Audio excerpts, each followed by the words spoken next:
Kohberger accepted a plea deal, admitting that he murdered those 4 beloved friends.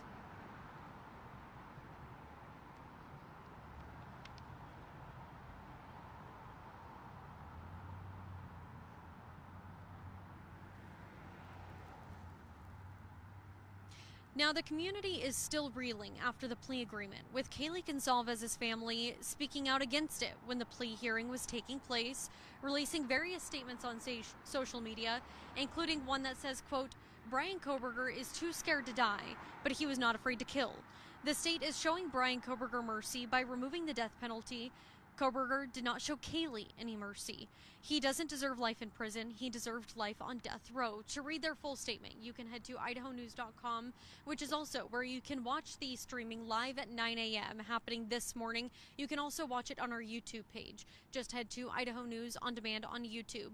We will also be keeping you updated all morning long, all day long, really, live from the courthouse.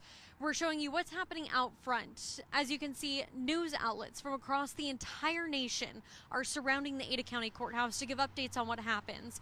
There's also a line forming outside to try and get a seat inside the courtroom to see firsthand what Judge Stephen Hippler decides to hand down to Bryan Kohberger. When we got here at about 3:30 this morning, the line was at the front of the courthouse. Now they are still starting to let people in, but the line wrapping in front of the building. So again, we're keeping you updated on what's happening all morning long. And to watch the live stream of the sentencing, you can head to idahonews.com or Idaho News On Demand on YouTube. Reporting live in Boise, I'm Ashley Carter.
Yeah, that road leading to this morning, where in just over an hour, the sentencing hearing for Bryan Kohberger begins here at the Ada County Courthouse. You can watch that live streamed on idahonews.com or Idaho News on Demand on YouTube.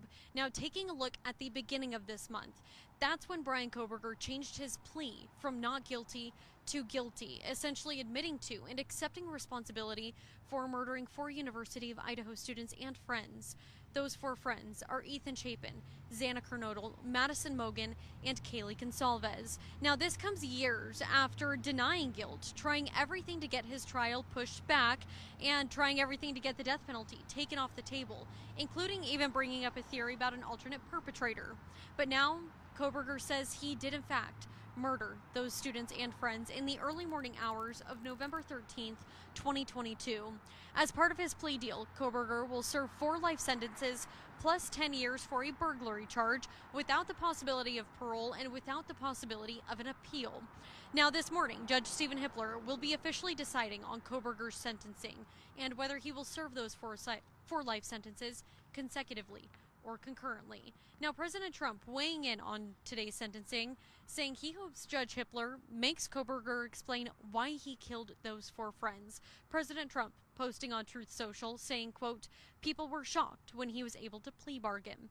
Now, we do want to clarify that while Kohberger can talk at sentencing and explain his motive, he's not required to. The judge cannot make him. It's not part of his plea deal. Under state and federal law, Kohberger does have the right to remain silent. Now, once again, just over an hour away inside the Ada County Courthouse, Judge Stephen Hippler will be officially handing down Bryan Kohberger's sentence. That sentence hearing starting today. It could end today. It could go into another day. There will be victim impact statements. We will share with you statements from family members and what's happening inside the courtroom, what happens next, because again, Kohberger does not have the right to appeal as part of his plea bargain. So we'll let you know what happens next after that sentence is handed down. Now, this morning, there were a line of people outside the front of the courthouse. They did open the doors about 10 minutes ago and let that line of people in who are all trying to get seats inside the courtroom to see firsthand in person what happens as part of that hearing. But again, you can stream that on Idaho News on Demand on YouTube or idahonews.com. We will keep you updated as soon as we learn anything from inside the courtroom. Reporting in Boise, I'm Ashley Carter.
County of Idaho come to order. The Honorable Judge Pickler presiding.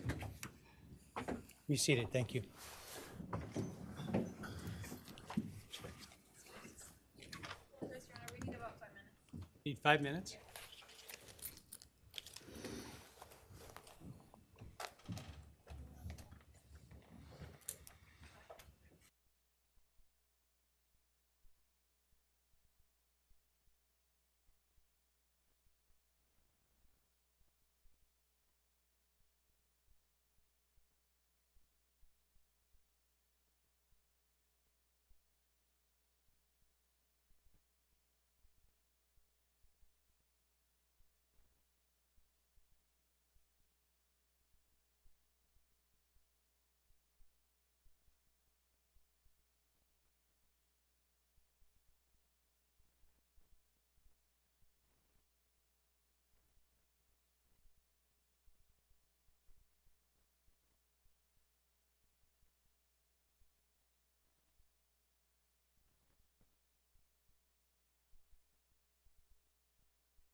Are we ready? All right, thank you. All right, this is CR 0124316665, State of Idaho versus Bryan Kohberger. Defendant is present in custody with counsel, Ms. Taylor, Ms. Massoff, Ms. Barlow.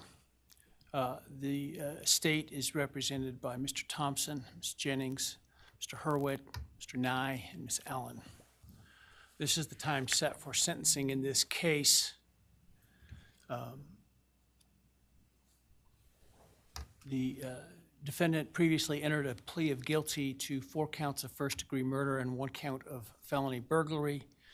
In exchange, the parties stipulated to recommend a sentence consisting of, on burglary, 10 years fixed, on each of the 4 counts of first-degree murder, life fixed.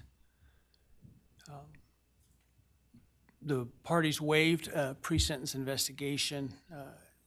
To my understanding, neither party submitted a sentencing memorandum or other materials for the court. Court is familiar with the file and the evidence submitted previously by the parties as it has reviewed them throughout the case and in anticipation of trial. Is there any legal cause why sentence should not be imposed at this time? No, Your Honor.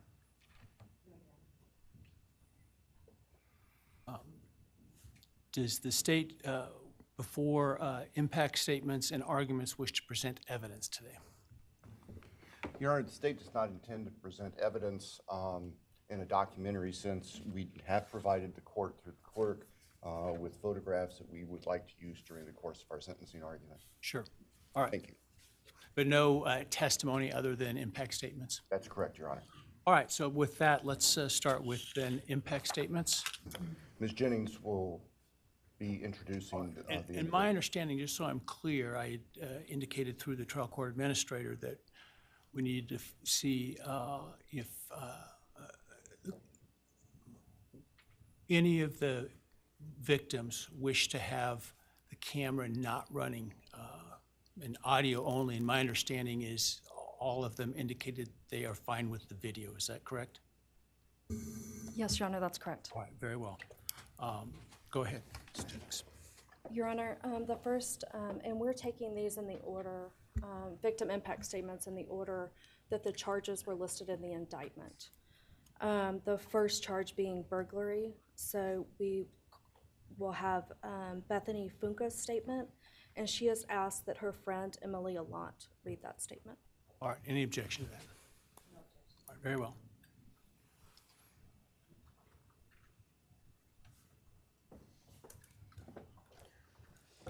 Thank you, Your Honor. I'll be speaking on behalf of Bethany, and so, yeah, here it reads. My name is Bethany Funk, and I was roommates with Maddie, Kaylee, Xana, and Ethan. I not only lost some of my best friends, but I also lost a sister. Never in a million years would I have thought that something like this would have happened to my closest friends. I thought that we were going to wake up and go upstairs, see them and tell them how they had scared us and that they were going to tease us about how we are constantly scaredy cats. I make jokes about it as we would go to Taco Bell like always. But sadly, that is not what happened and what turned out to be my worst nightmare. When I first woke up that morning, I had no idea what happened. I woke up around 7 with a terrible toothache, so I called my dad, who is a dentist, and he asked what I should do. He told me to take Advil, so I did, and I went back to sleep. I was still out of it and still didn't know what happened. If I had known, I of course would have called 911 right away. I still carry so much regret and guilt for not knowing what had happened and not calling right away, even though I understand it wouldn't have changed anything, not even if the paramedics had been right outside the door.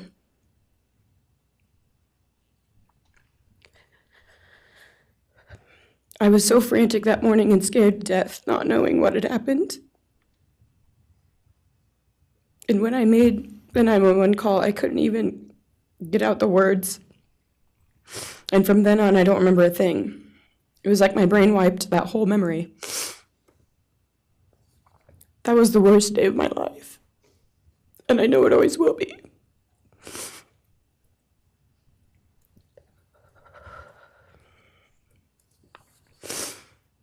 While I was still in shock, trying to process the fact that my friends were truly gone, I had been attacked by the public. I was grieving, numb, and unsure of what had happened was even real. And at the same time, I was getting flooded with death threats and hateful messages from people who did not know me at all or know the dynamic of our friendship. Social media made it so much worse, and strangers made up stories to entertain themselves. The media harassed not just me, but also my family. People showed up at our house. They called my phone, my parents' phones, other family members' phones, and we were chased while I was still trying to survive emotionally and grieve the loss of my friends. I hated and still hate that they are gone, but for some reason, I am still here and I got to live. I still think about this every day. Why me? Why did I get to live and not them? For the longest time, I could not even look at their families without feeling sick with guilt. I did not know what to say or what to do. I was terrified that my presence just made their pain worse, and I was still here when their kid, their siblings and their friends, their loved ones should have been here instead. After everything happened, I was afraid to go into my own backyard or alone in my house. I was scared that the person who did this would come for me next. I was always scared that the media would try to catch me at any moment of any day, even when I was just walking around my house.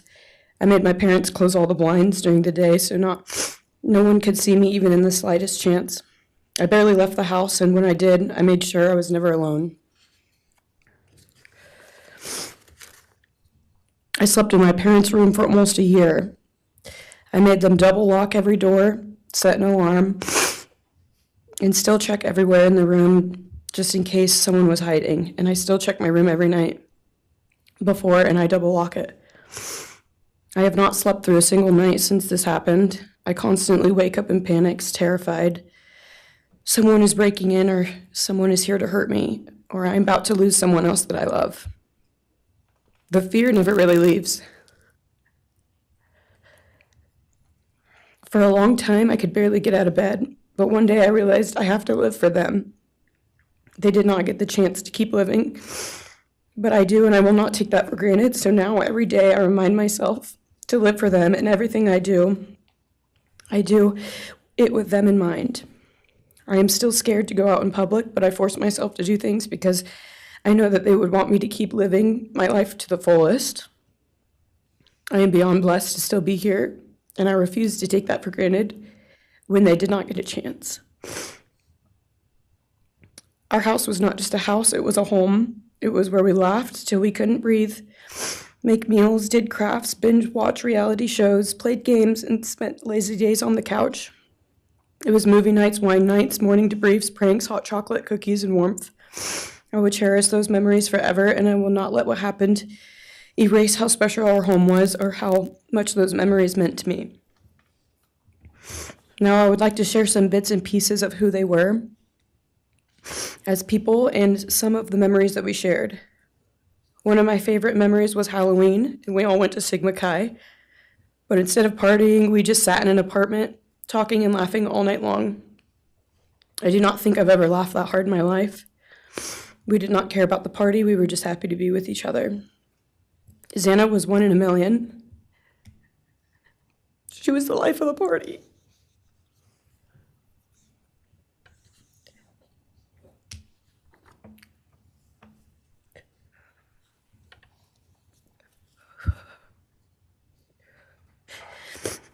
But she was also the kindest and funniest person I knew.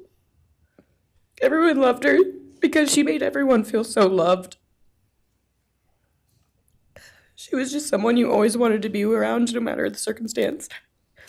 One of my favorite days with Xana was when she laid on the couch, when we laid on the couch together all day watching movies and snacking. Or when she, Maddie, and I would go and get margaritas, chips, and salsa. She would also light up a room with her presence alone. Kaylee had the most beautiful, radiant smile. And she was so kind, but also one of the funniest people I've ever known. She loved playing little pranks. And she always had us laughing so hard that we could not breathe. She was so full of energy and life. I really believe that she could have ruled the world if she wanted to, and she would have been America's sweetheart. Ethan was the sweetest, most genuine guy. He was always smiling and always making other people smile too. Ethan was the kind of person you wanted around. He was so kind and easy to talk to and just so fun. And the way he cared for Xana was truly something to admire. And really was proof that storybook love and true romances really do exist. It was not only obvious to me, but everyone that was around Ethan and Xana that they were absolute soulmates. Maddie was not only one of my best friends, but she was the older sister I would have always wanted. There was no one I looked up to or admired more than Maddie. She was truly a ray of sunshine, and everyone was drawn to her. She was so kind, loving, funny, fun, and passionate. She had the sweetest soul and wanted nothing but the best for everyone, and to love and show love to everyone. She took me under her wing and always made me feel so safe and included, and above all, loved and valued. She never failed to make me laugh or put a smile on my face. Still to this day, I am beyond grateful that she chose me to be her sorority little, and I thank God every day that I not only got to know her, but had her as one of my best friends. Honestly, I cannot pinpoint one favorite memory with Maddie because I have so many, and this would be a very long read if I did. But if some little memories with her that I cherish is when the two of us made a nice dinner and split some wine, or when we would binge watch Jersey Shore or Summer House. When we came up with a whole dance routine on Halloween and danced and sang all night, like no one was watching. All the late night walks home from going out, and just little shopping trips and so much more. I am beyond blessed that I had the chance to know each and every one of them. They changed my life in ways I would have never put into words. I hope that they are remembered for who they are, not what happened to them, because who they are were so beautiful, and they deserve to be remembered in the highest way. My heart breaks every time I go to text one of them or how badly I wish I could see and hang out with them. And then I remember I cannot. I will never be able to again. But I still talk to them in my prayers every single night, and I always will. I wish more than anything I could hug them one last time. And I wish I could tell them how much I love them. And even though I cannot, I still tell them every night. I will keep living for them as long as I am lucky enough to still be here. And they were all truly one of a kind. And they will be in our hearts forever and always. Thank you, and please convey to Bethany my appreciation for her courage, and I hope that she heals. Next is Dylan Mortensen. We're asking for some accommodations for Ms. Mortensen and that she be allowed to sit in my seat. Sure.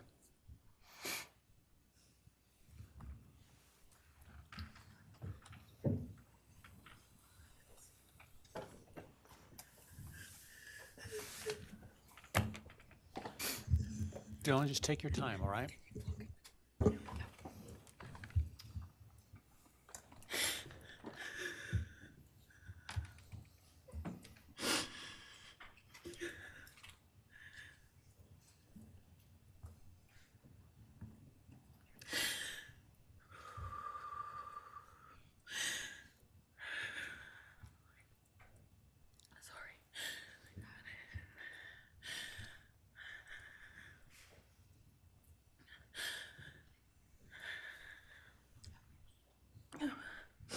Thank you, Your Honor.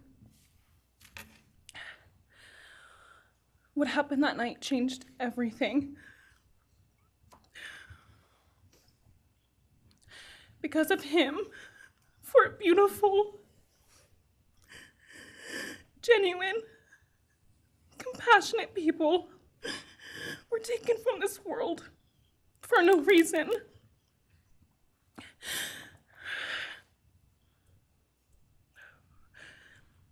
He didn't just take their lives. He took the light they carried it into every room. He took away how they made everyone feel safe, loved, and full of joy. He took away the ability for me to tell them that I love them and that I'm so proud of them. He took away who they were becoming and the futures they were going to have. He took away birthdays, graduations, celebrations, and all the memories that we were supposed to make. All of it is gone. And all the people who loved them are just left to carry that weight forever.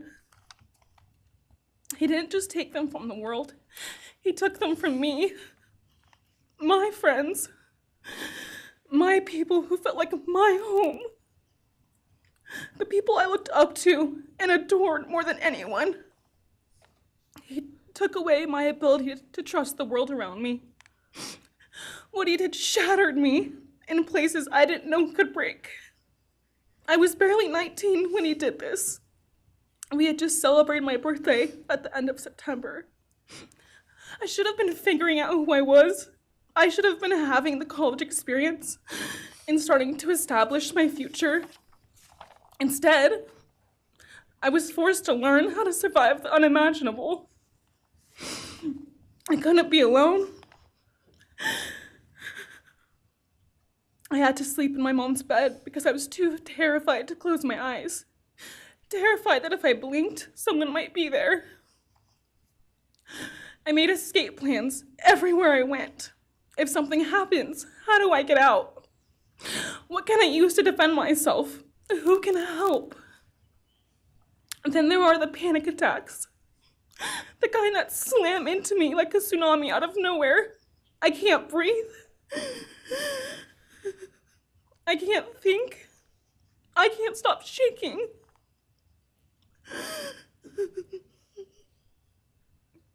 All I can do is scream because the emotional pain and the grief is too much to handle. My chest feels like it's caving in. Sometimes I drop to the floor with my heart racing, convinced something is very wrong. It's far beyond anxiety. It's my body reliving everything over and over again. My nervous system never got the message that it is over, and it won't let me forget what he did to them. People call me strong. They say I'm a survivor, but they don't see what my new reality looks like. They don't see the panic attacks, the hypervigilance, the exhaustion, the way I scan every room I enter, the way I flinch at sudden sounds. They don't know how heavy it is to carry so much pain and still be expected to keep going, and that's because of him. He stole parts of me I may never get back. He took the version of me who didn't constantly ask, what if it happens again? What if next time I don't survive?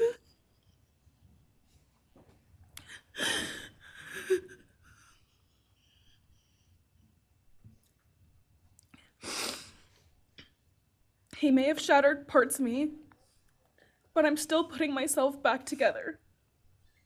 Piece by piece, I'm learning how to live in this new version of life. It is not easy. It hurts, but I'm still trying. Still trying, and I'm not trying just for me. I'm trying for them, my friends. About a year ago, I had a dream about them. I got to say goodbye. I told them I won't be able to see you again, so I need to tell you goodbye. They all kept asking why, and all I could say was, I can't tell you, but I have to. When I woke up, I felt shattered and heartbroken, but also strangely grateful. Like maybe in some way that dream gave us the goodbye we never got. Still, no dream can replace them, and no goodbye will ever feel finished. He is a hollow vessel, something less than human. A body without empathy, without remorse. He chose destruction. He chose evil. He feels nothing. He tried to take everything from me.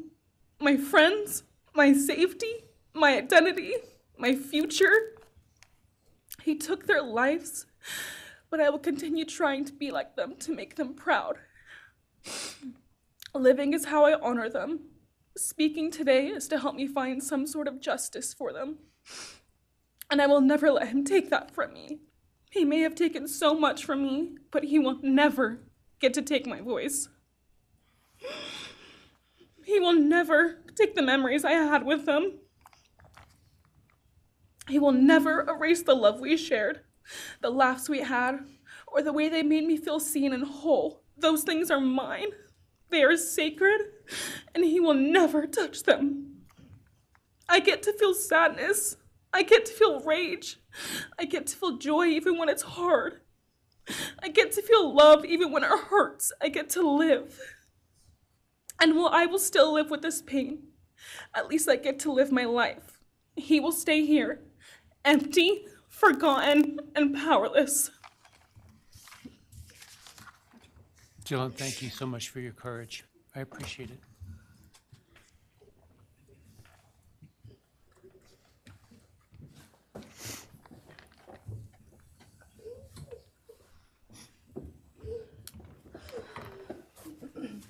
Next, we have members from the Madison Mogan family. First would be Scott Laramie, Madison Mogan's stepfather.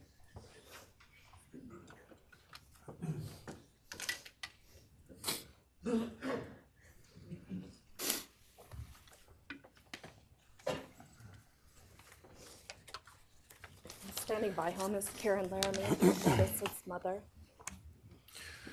Thank you, Your Honor. My name is Scott Laramie. I'm Maddie Mogan's stepfather and the husband of Maddie's mother, Karen Laramie. I will read this victim impact statement on behalf of Karen and myself. Maddie was our gift of life, our purpose, and our hope. Maddie quickly became Karen's joy, identity, and purpose in life. I joined Maddie's life when she was 2.5 years old. The experience transformed me into a life of joy, love, and family. Maddie was bright, beautiful, kind, empathic. She listened carefully to others and was observant, seeing and caring about the hearts and the minds of all she encountered. She loved music and music festivals. She had a wonderful sense of humor. She excelled in school. She was an easy child to raise, almost never requiring discipline, and almost always giving us parental joy. One time Karen remembers disciplining Maddie as a little girl. Maddie responded, "You broke my heart," which of course melted ours.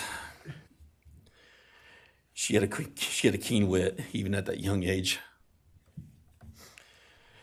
As she transitioned into teenage years, she prioritized us and extended family over many of the distractions that capture teenagers. She showered us with her presence and love at family events, barbecues, picnics, birthdays, holidays, and others. She spent countless hours with her papa, her Uncle David, Aunt Nadine, and her other close family and friends.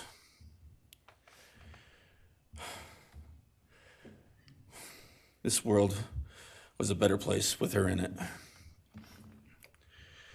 As she reached adulthood, Maddie applied her studies to be a marketing professional, entering into an internship at Payne West, and started planning her professional future. As with all things, she involved Karen and myself in the joy of her journey. As she transitioned into womanhood, Karen and I continued to be astounded at this wonderful and accomplished person we had created. All parents dream of their children accomplishing more than them. We realized this dream. All we had not become, she was becoming. Karen and I are ordinary people, but we lived extraordinary lives because we had Maddie. Maddie was taken senselessly and brutally in a sudden act of evil. She was taken along with the young, promising, and bright lives of Kaylee, Xana, and Ethan. First, we felt disbelief. Next, we felt disorientation. Then we felt grief overcome us. Our grief is compounded even more for the Goncalves, Kernodle, and Chapin families. We speak of hope and healing, and we do have hope and some healing. But the vast emotional wound will never fully heal. Since Maddie's loss, there's emptiness in our hearts, home, and family, an endless void. After losing her mother in a car crash, Karen took years to grieve and recover. The feeling that her life with Maddie and Abe was perfect helped her to start to heal. Now, this is no longer perfect. After Maddie's loss, Karen felt like she was spinning out, emotionally collapsing into anxiety and depression. She sometimes asks, "How am I supposed to go on when I've lost my favorite person in the world?" I felt the same, and we continue to struggle. The loss of Maddie has impacted so many beyond our family. Her second family is her sorority sisters who grieve alongside us. She has so many close friends who suffer from her loss. We will continue to be. Her loss will continue to be felt by the Vandal community, including Vandal Solutions on campus, where she volunteered her time for others.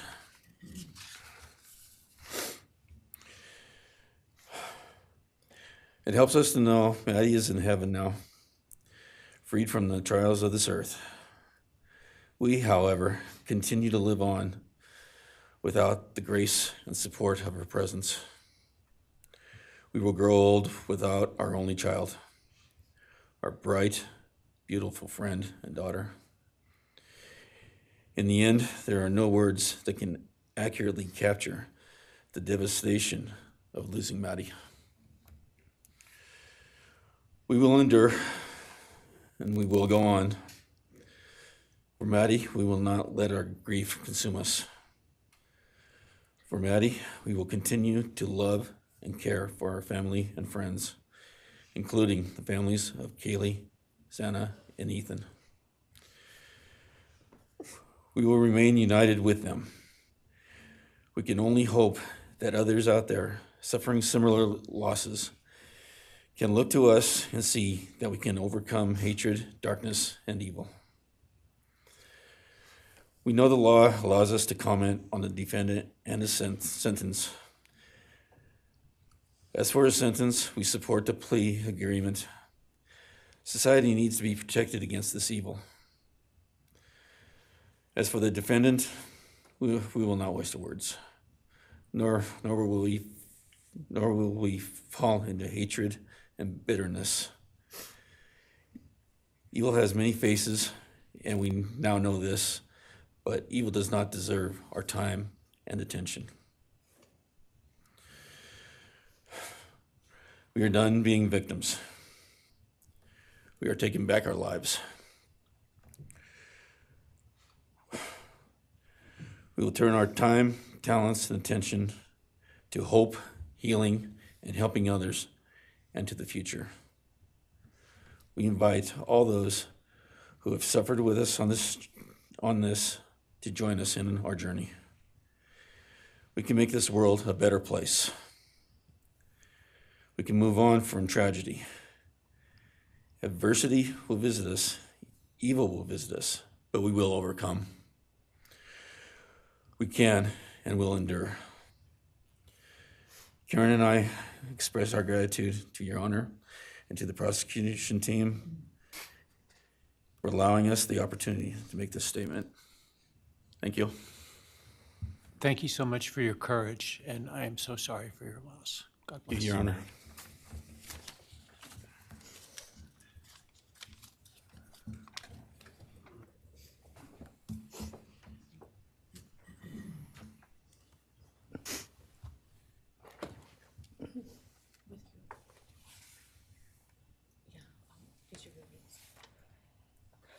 Your Honor, this is Leander James.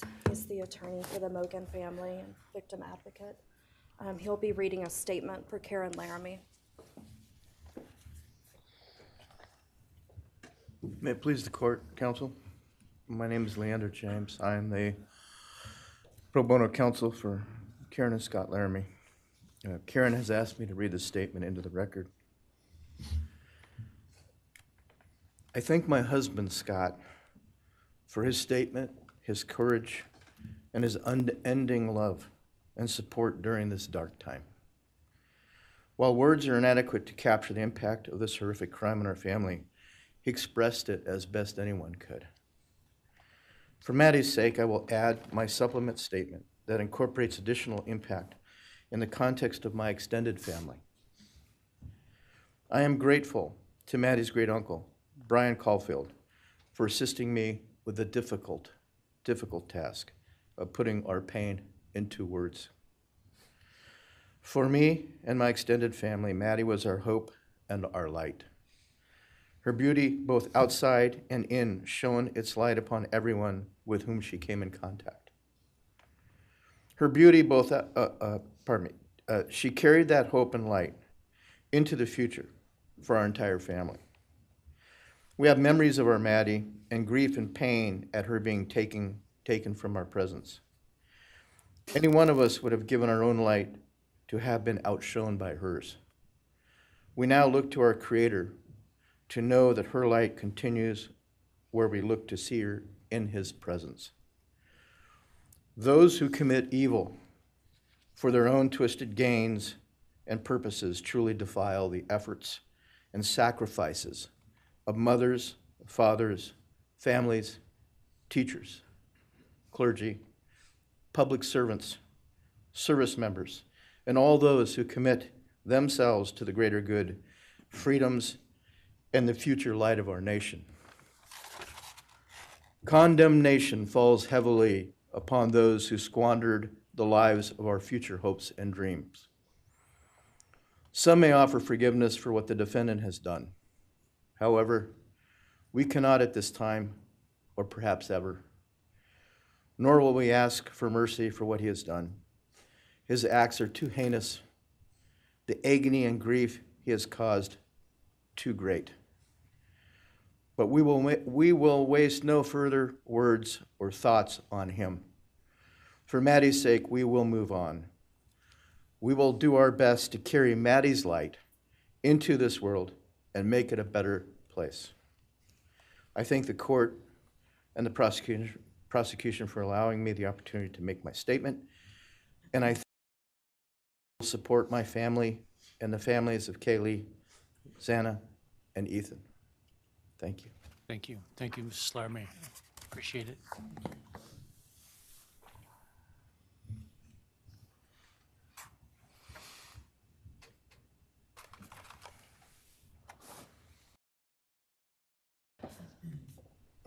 Next is Ben Mogan, the father of Maddie Mogan. Yes, of course. Actually, Your Honor, it'll be Kim Cheely, the grandmother of Maddie Mogan.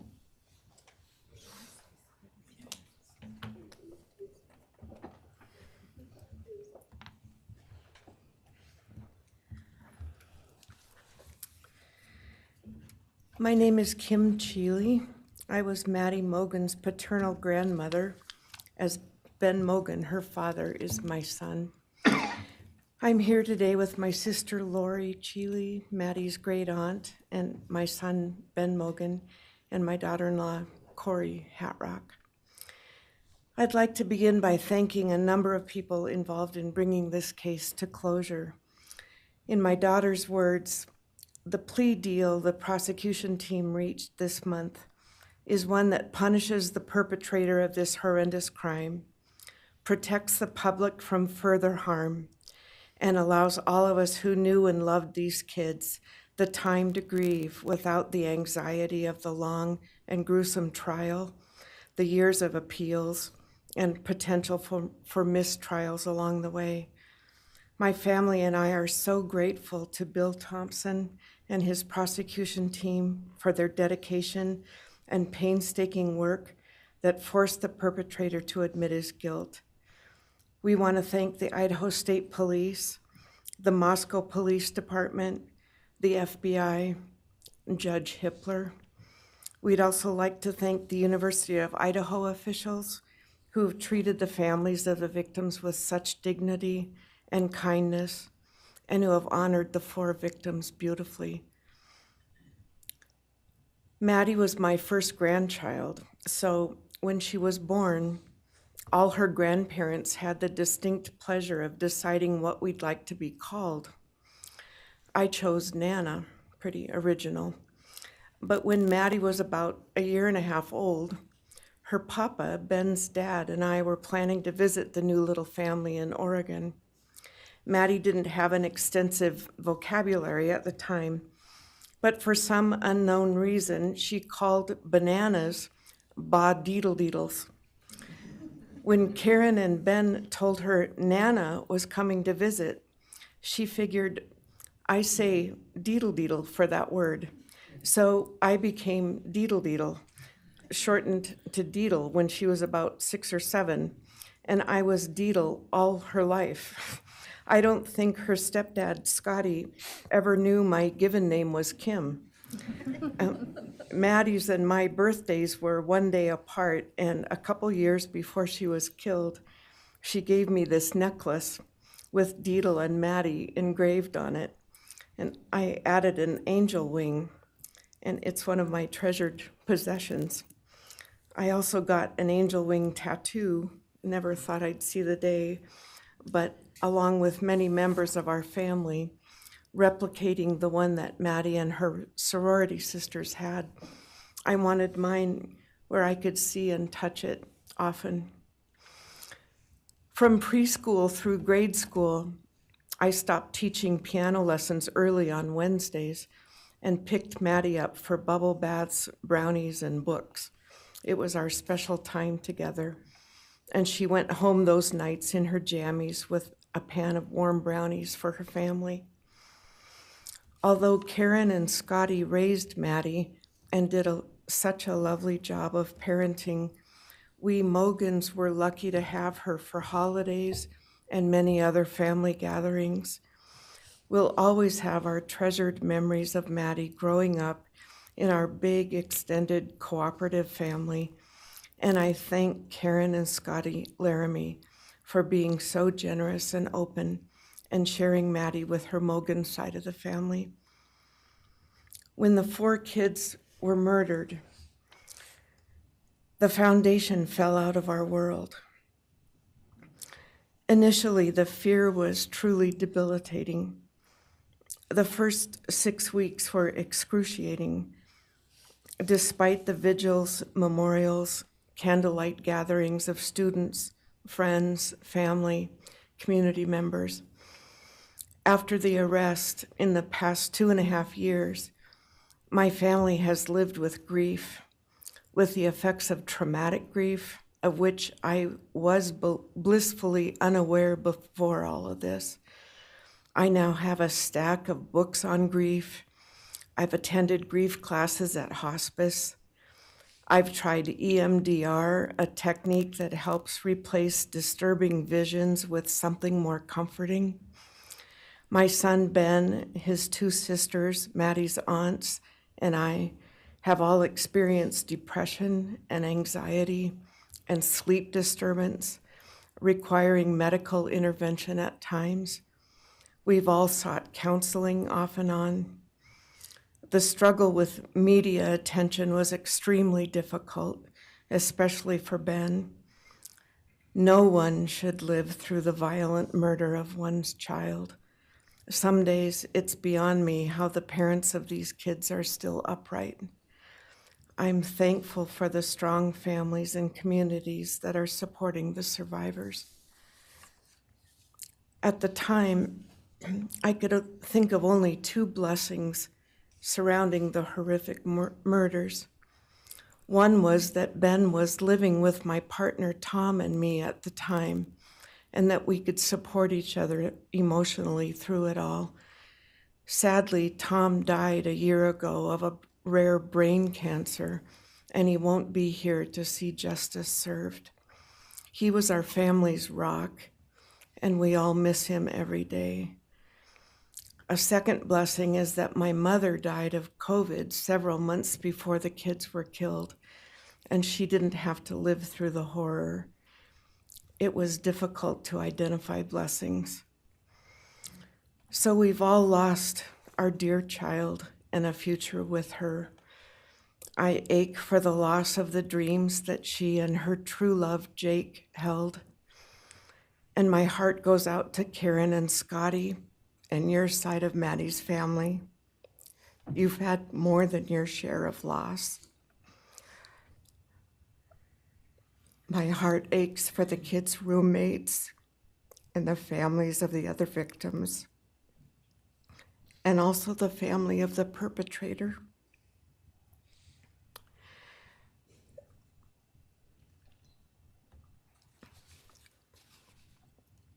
Going forward, we Mogans are choosing to put our energy and focus into honoring Maddie's too short life and sweet spirit by celebrating Maddie May Day, which my 2 daughters established.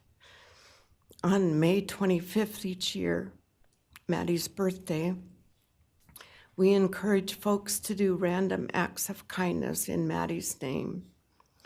In my daughter Katie's words, may we all protect our peace in whatever way possible, unite in community, and focus on joy. Please do an act in kindness in Maddie's honor during this week. so a glimmer of Maddie's light may live on. Thank you. Thank you, and I appreciate your courage, and bless you and your family. Thank you.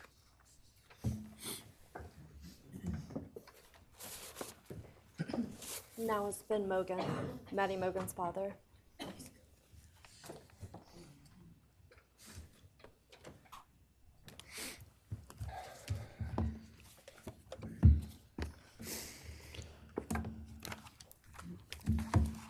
I'm Benjamin Mogan. I'm Maddie's dad. And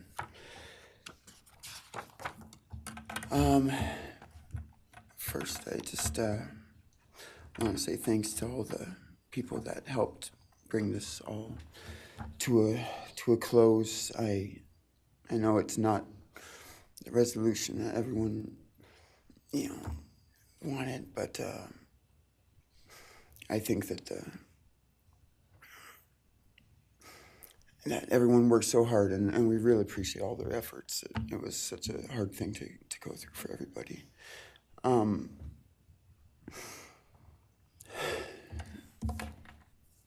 Maddie was my only child that I ever had.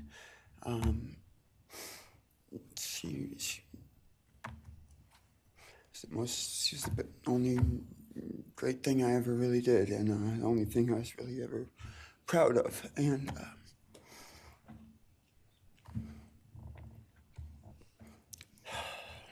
I thought we would have the rest of our lives together to be together and to know each other, and I took for granted the times, she was in college, and I thought, oh, well, we'll have the rest of our lives to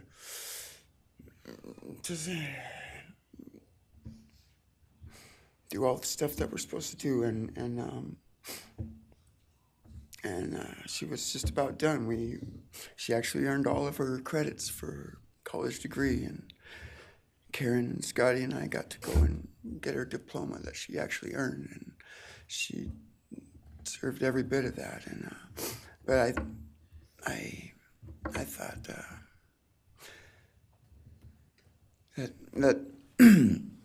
that was going to be just the beginning of a long life together, and we never got that. Karen and Scotty did such a great job raising her after Karen and I split up, and I'm so thankful for Scotty and the role that he played in her life when I wasn't able to. But we got to spend a lot of great times together, Maddie and I. She was my favorite person to go to a concert with. We got to see some fun shows together, and I told her, if there's ever a show that you want to go to, you let me know, and I'll get you tickets for you and your friend, or if we want to go together, we'll make it happen. And my favorite memory with her was when the Mac Miller show sold out here in Spokane, and everyone wanted tickets, no one could get them, and on the last day before the show, they did a radio thing, and I got 4 meet and greet tickets for Maddie and her friends and me to go and see the show, and that was her favorite artist at the time, was Mac Miller, and he's gone now too, and my little cousin Zach drove us all there that night, and he's gone too, tragically, and anyway, the last thing that she ever wrote to me was this Father's Day card, and I'm so glad I still have it. I'm just going to read what she said. It says, "Happy Father's Day. I hope you have the best day. I can't wait till we can hang out again soon. I'll be in Coeur d'Alene, 6:24 to 7:04. Hopefully we can find a time then. I loved your birthday card that you sent me, by the way. Maybe we can see a concert sometime soon. I'd love to see the gorge when it's not so smoky out. I hope you're doing well. I'm proud of how far you've come. Thank you for always encouraging me to do my best. Love you lots and lots. Love, Maddie May. She did encourage me to not just to do my best, but to live on. I went through a lot of issues with addiction and with substance abuse, and when I wasn't wanting to live anymore, she was what would keep me from just not caring anymore, and knowing that she was out there and that she was just such a beautiful person kept me alive a lot of rough moments, and I'm so glad that she was able to meet Jake. He was the only one that actually ever got to take her to the gorge. They went and saw Watershed together, and yeah, they had a heck of a time. I'm just glad she got to. That's a really special place for me, and she always wanted to work out there with me in the summer sometime. She never got to, but at least she got to see it once with Jake. He was such a great guy. He is such a great guy. And I really wanted to see what a future with them would have looked like. I'll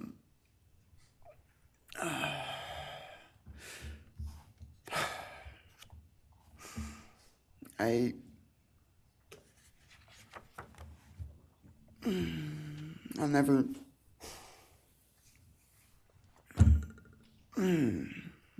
be able to replace her.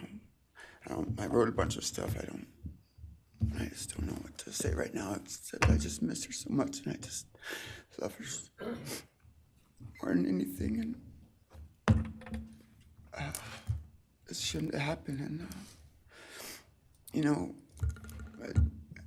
a death sentence is one thing. You know when it's going to happen, and it's going to be all gentle and stuff. But life without parole, with a building full of people that all just want you to not be around anymore, and winking at every morning, not knowing if that's the day they're going to pull your card. I mean, it's not a very nice sentence either. So, I don't know. I just love you, Maddie, and I wish you were still here. Thank you so much.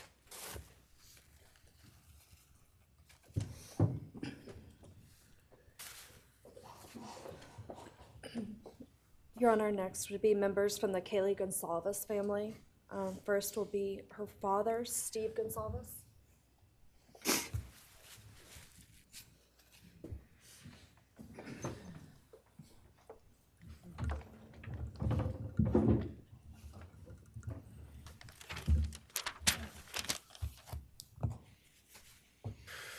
Today, we are here to finish what you started.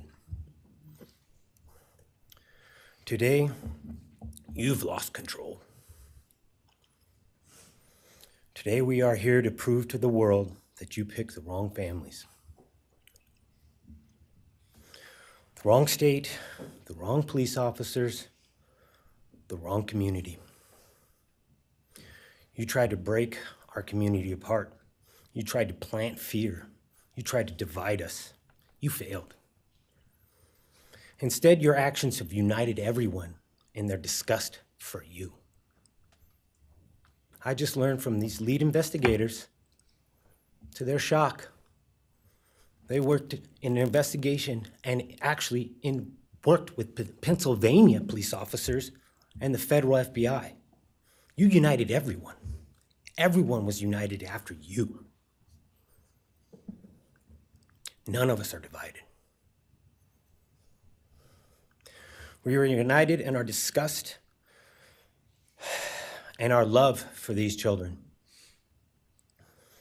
Today you have no name. Because when this all started, we all came together and we said, let's stop even talking about his name and just use initials. So even the media just calls you BK. That's all you are. Looking back when the police officers knocked on my door, told me what happened to my child, told me what happened to Maddie Mae, I don't think he was even out of the driveway before my kids turned around, looked at me and said, "What do we do, Dad?" I told him, "You get to work. You get your ass to work." And we started calling, we started texting, we started emailing. And you know what? Within hours, we had your white car on the camera. We knew from the very beginning we had you. Police officers tell us within minutes they had your DNA, like a calling card. You were that careless, that foolish, that stupid. Master degree, you're a joke, complete joke. But we took this disaster and we did what we could. We put everything online. We took our kids, we took our images, we took everything that they did, their videos, their photos, the girls' pranks, Ethan singing. We put it out there, we shared it with the world. And the world united. And all they ended up, when they talked about this case, is they talked about Kaylee Jade, Maddie Mae, Xana, and Ethan. Everything what these people meant to us, a father, a mother, a brother, a sister, we shared that with our community. Then we shared it with our state. We shared it with the country, and eventually we shared it with the world. The world's watching because of the kids, not because of you. Nobody cares about you. You're not worth the time, the effort to be remembered. In time, you will be nothing but two initials forgotten to the wind. No visitors, nothing more than initials on an otherwise unmarked tombstone. From this moment, we've all started. From this moment, we will forget you.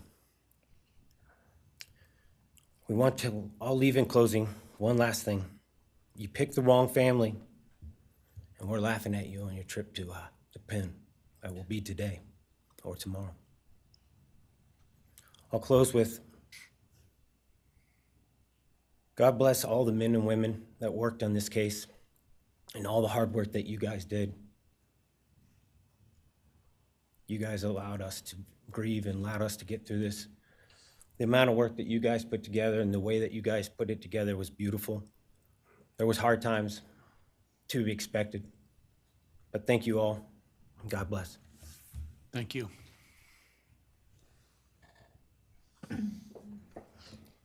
Your Honor, next is Stephen Gonsalves, Kaylee's brother.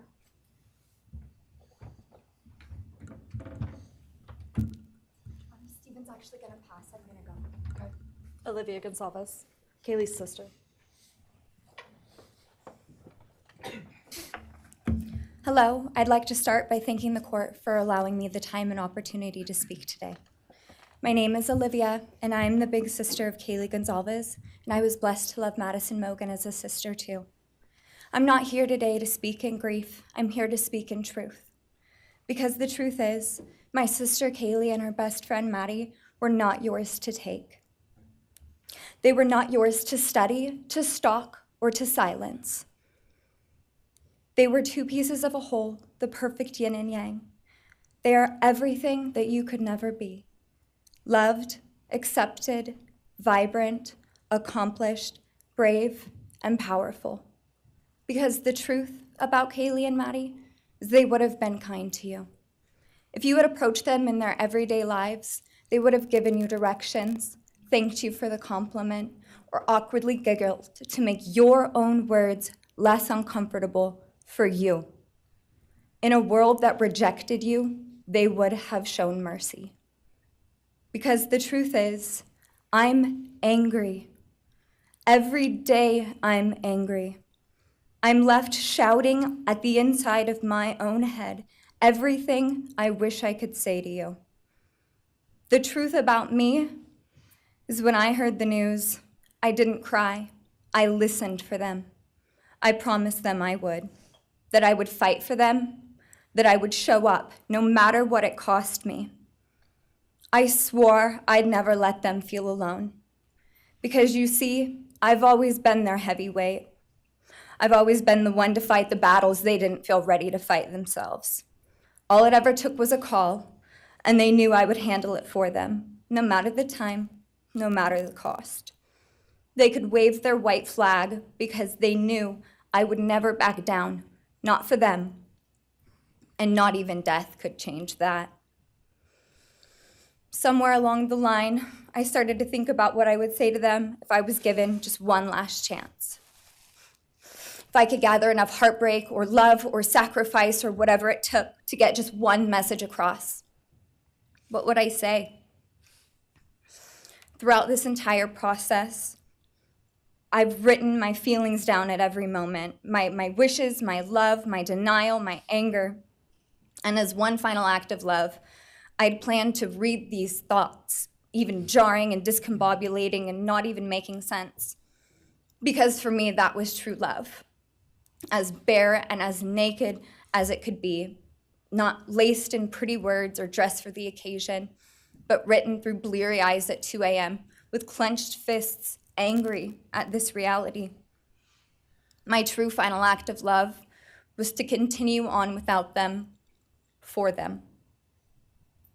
That dream to read aloud my love to them, to bring meaning through pain, was the latest blow in realizing you don't deserve it. And Kaylee and Maddie don't need it. Kaylee and Maddie have always known my love, and they would never ask me to prove it by further victimizing myself to a defendant who has shown no guilt, no remorse, no apprehension. They would say to me, "Why would you give the satisfaction of showing vulnerability now? You promised you would never back down." And for that clarity, I'm thankful. I won't stand here and give you what you want. I won't offer you tears. I won't offer you trembling. Disappointments like you thrive on pain, on fear, and on the illusion of power. And I won't feed your beast. Instead, I will call you what you are: sociopath, psychopath, murderer. I will ask the questions that reverberate violently in my own head, so loudly that I can't think straight most any day. Some of these might be familiar, so sit up straight when I talk to you. How was your life right before you murdered my sisters? Did you prepare for the crime before leaving your apartment? Please detail what you were thinking and feeling at this time. Why did you choose my sisters? Before making your move, did you approach my sisters? Detail what you were thinking and feeling. Before leaving their home, is there anything else you did? How does it feel to know the only thing you failed more miserably at than being a murderer is trying to be a rapper? Did you recently start shaving or manually pulling out your eyebrows? Why November 13th? Did you truly think your Amazon purchase was untraceable because you used a gift card? How do you find it enjoyable to stargaze with such a severe case of visual snow? Where is the murder weapon, the clothes you wore that night? What did you bring into the house with you? What was the second weapon you used on Kaylee?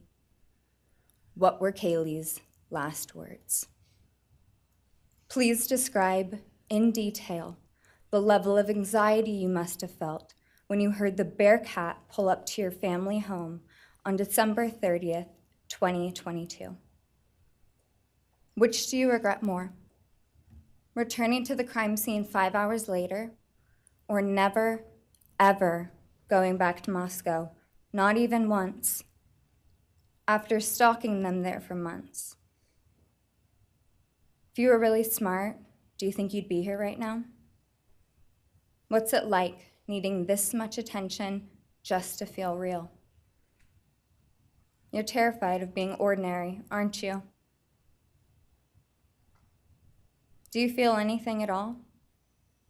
Or are you exactly what you always feared? Nothing.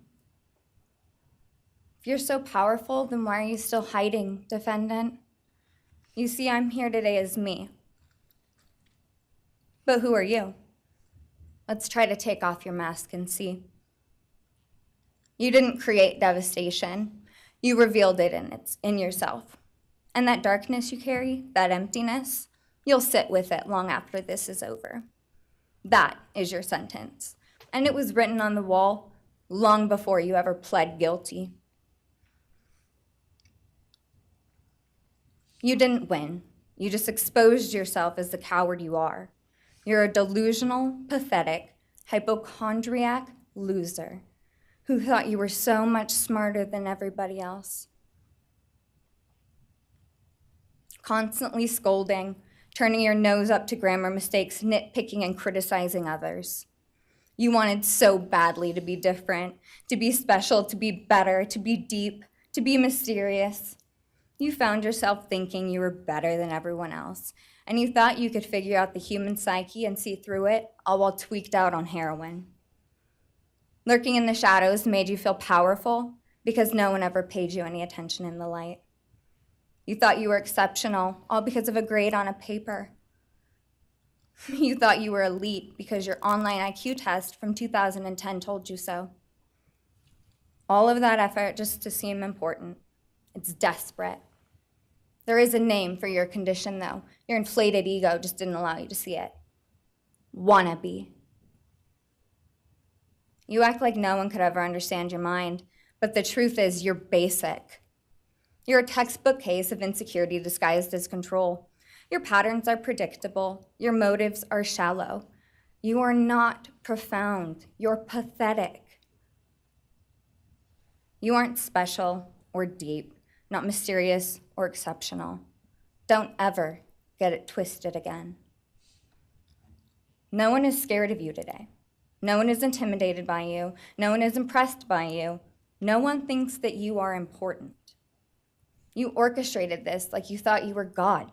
Now look at you, begging a courtroom for scraps. You spent months preparing, and still all it took was my sister in a sheath. You work so hard to seem dangerous, but real control doesn't have to prove itself. The truth is, the scariest part about you is how painfully average you turned out to be. The truth is, you're as dumb as they come. Stupid, clumsy, slow, sloppy, weak, dirty. Let me be very clear. Don't ever try to convince yourself you mattered just because someone finally said your name out loud. I see through you. You want the truth? Here's the one you'll hate the most. If you hadn't attacked them in their sleep, in the middle of the night, like a pedophile, Kaylee would have kicked your fucking ass. Thank you. Thank you.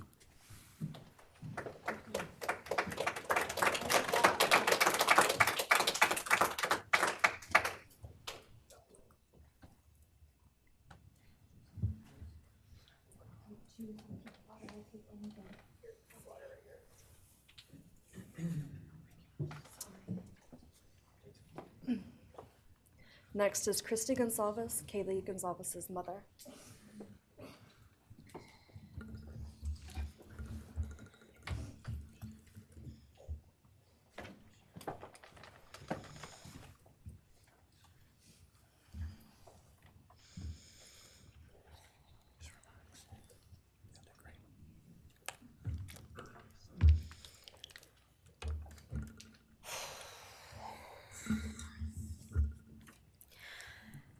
Thank you, Your Honor.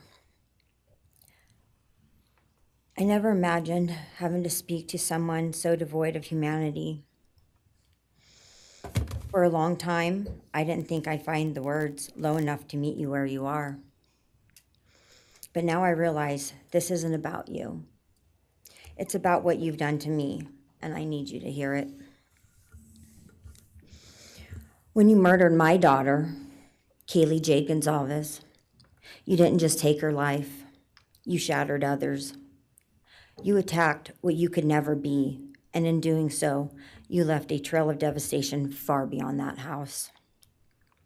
You stole my peace. You've altered my every waking moment, every sleepless night, the way I view the world, people, safety, trust. It's all been changed by your cruelty. I no longer recognize parts of myself. Joy is harder to find. Laughter feels foreign. The world moves forward, but I'm suspended in a place of sorrow and rage. You've taken from me something that can never be restored. The grief sits with me every day, some days quietly, and other days so loud it drowns out everything else. The emotional toll you've inflicted on me is immeasurable. I live with a constant ache, with birthdays that are now memorials, with holidays that feel hollow, with empty chairs that scream louder than words ever could. I am forever changed. But for you, as a person working on a PhD in criminal justice, you really didn't think this one through. You're not that good. In fact, you're not that good at anything. You couldn't secure a job. You couldn't get along with others. You couldn't even get a female to look in your direction. All because you are pathetic. Now you're a joke in this courtroom. I wish I could crown you with a jester hat to complete your orange jumpsuit clown look. A dead killer doesn't kill again. So while I'm disappointed the firing squad won't get to take their shots at you, I'm confident that the men in prison will have their way with you in more ways than one. You will finally get what you wanted, physical touch. Just probably not how you were expecting it. See, you haven't beat the system. You've simply entered a new one, where the rules are cruel and the consequences will never end.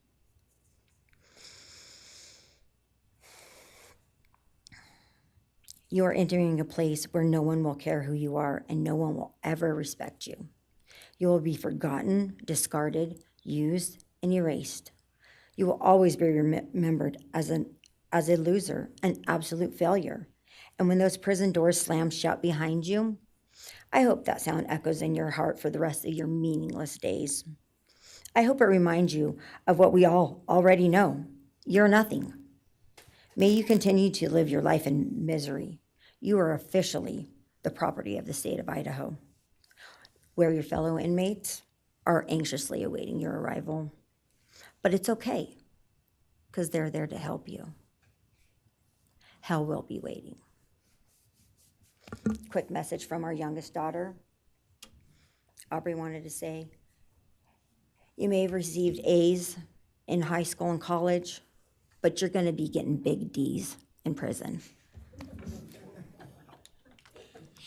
Thank you.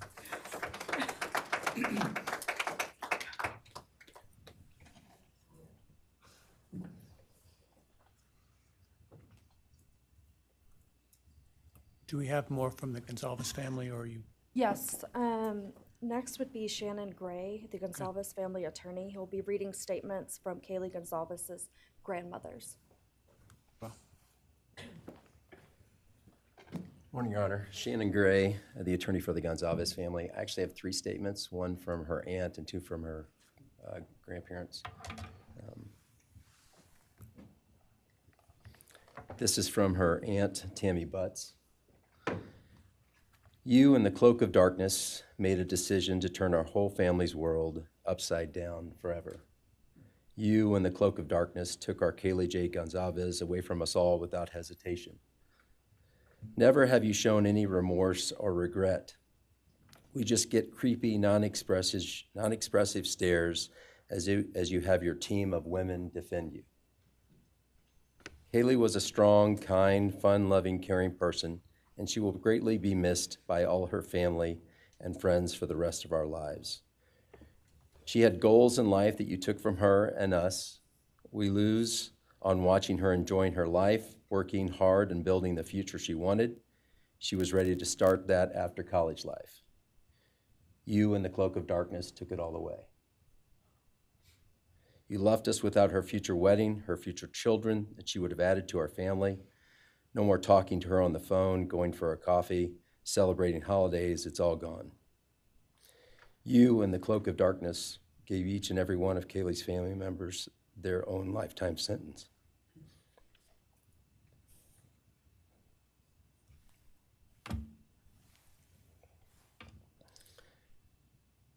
You, in the cloak of darkness, also took our Maddie Mae from all of us.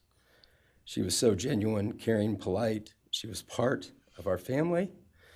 You came in, harmed our children that were younger women than you in their own beds. You're nothing, you're a coward. It's not right that you have received life. I pray that you meet your end in the cloak of darkness, burn in hell. I have two other statements, Your Honor.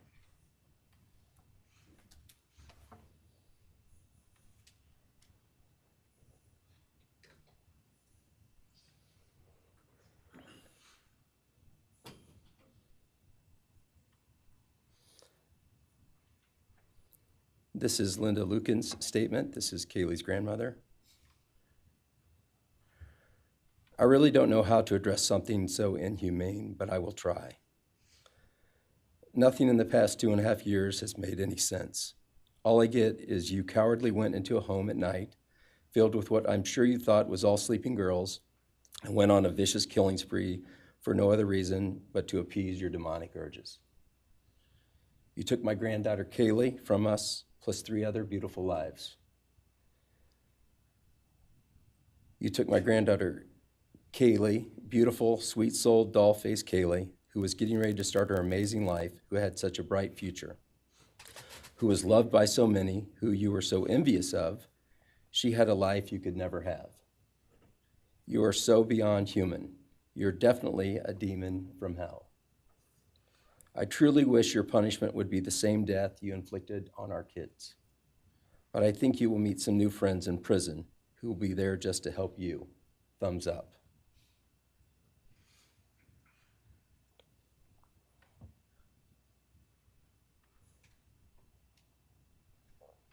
And I have one last statement, Your Honor. This is from Cheryl Gonzalez, Kaylee's other grandmother. John 1:5 says, light shines in the darkness, and the darkness overcomes it not. Somewhere in your life, some jealousy, envy, ego, something went dark. It pushed out all light until you became dark and evil. And when you saw my granddaughter and her friends, their light, because they have such a light, you couldn't stand it. Because the darkness in you could not stand the light in them. And so you decided to destroy it. Cowardly, you walked into their rooms in the dark and took their lives, hoping to get rid of your darkness. But you didn't. You failed. Because you know what was once a light shown only to their friends, families, and loved ones is now all over the world. Everyone sees it. Their smile, their beauty, their plans, everything they were and had.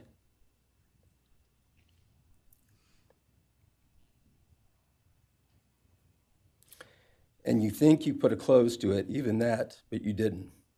Because they still exist. They are still light. They are still beautiful. You can never take that away. They will always be in the light of all eternity. And you will be in the darkness because you could not overcome it. You failed. I want you to be gone, more than gone. I want you to be cast out. Cast out from my life, from my family, from this earth. I will not allow your hatred to penetrate into my own soul. You did not get that power. You are evil, and in the end, evil is eradicated. You didn't take Kaylee's light, you spread it into the world. Thank you, Your Honor. Thank you. All right, are you moving to a different family now? All right, why don't we take a 10-minute recess, all right?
Be seated.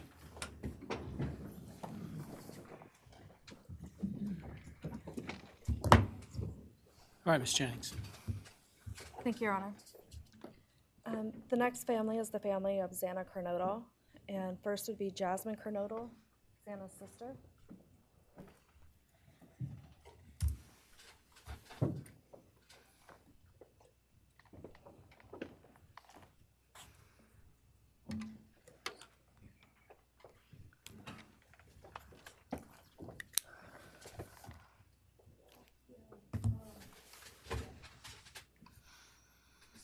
Thank you to everyone who's been involved in this and just for all the hard work and dedication you guys have put into this. I also want to thank everyone for the support and just my family and friends who've been around through this time.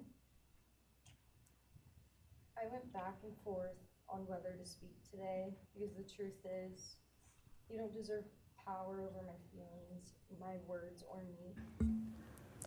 Thank you. In the end, I realized this moment isn't about you. It's about justice for Xana, Ethan, Kaylee, and Maddie. It's about honoring the beautiful people they were and still are in God's eyes. On November 13th, 2022, a piece of my heart was ripped away. There's no way to ever fully describe the weight of losing my sister, my best friend. No sentence or punishment will ever come close to the justice Xana, Ethan, Kaylee, and Maddie deserve. Xana was everyone's best friend. She was kind, she was funny. She was a gift to each person she was able to make an impact on. Xana was someone I turned to when I needed direction or advice. Although I am her older sister, I often found myself looking up to her. She had a radiant energy that everyone loved, and she always knew the right way to approach a problem. She knew how precious and special life was, and she truly did live every day to the fullest. Yet her story was cut short by an act of evil. I believe in a God whose justice is not bound by this courtroom. I find peace knowing that judgment ultimately belongs to Him. For your sake, I hope one day you feel the full weight of what you did. I hope you take accountability. I hope you truly experience the guilt and you surrender yourself to Jesus Christ. Because no punishment on this earth can ever compare to the isolation and pain of eternal separation from God. Xana deserved more. They all did. But I come here to say this. I am strong. I am brave. I'm a fighter, just like Xana. And you don't get to control how I move forward or what I believe. I walk with the comfort of knowing I will see my sister again. Xana didn't get the future she deserved. She won't be the maid of honor at my wedding, the cool aunt to my future children. I'll never hear her laugh or see her light up a room ever again. But I will carry her with me for the rest of my life. I will live in her honor, fight to be the best kind of woman and someone she's proud of, to make sure the world never forgets who she was. Xana's story doesn't end with what was taken from her. It lives through the love she gave, the people she touched, and the legacy our family will protect. Her light still shines, and her voice will echo louder than this pain. You didn't take that from us, and you never will. Thank you.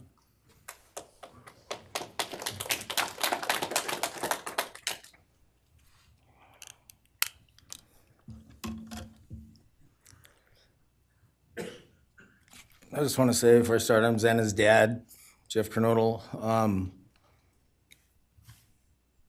It's been a hard road down, because she's gone.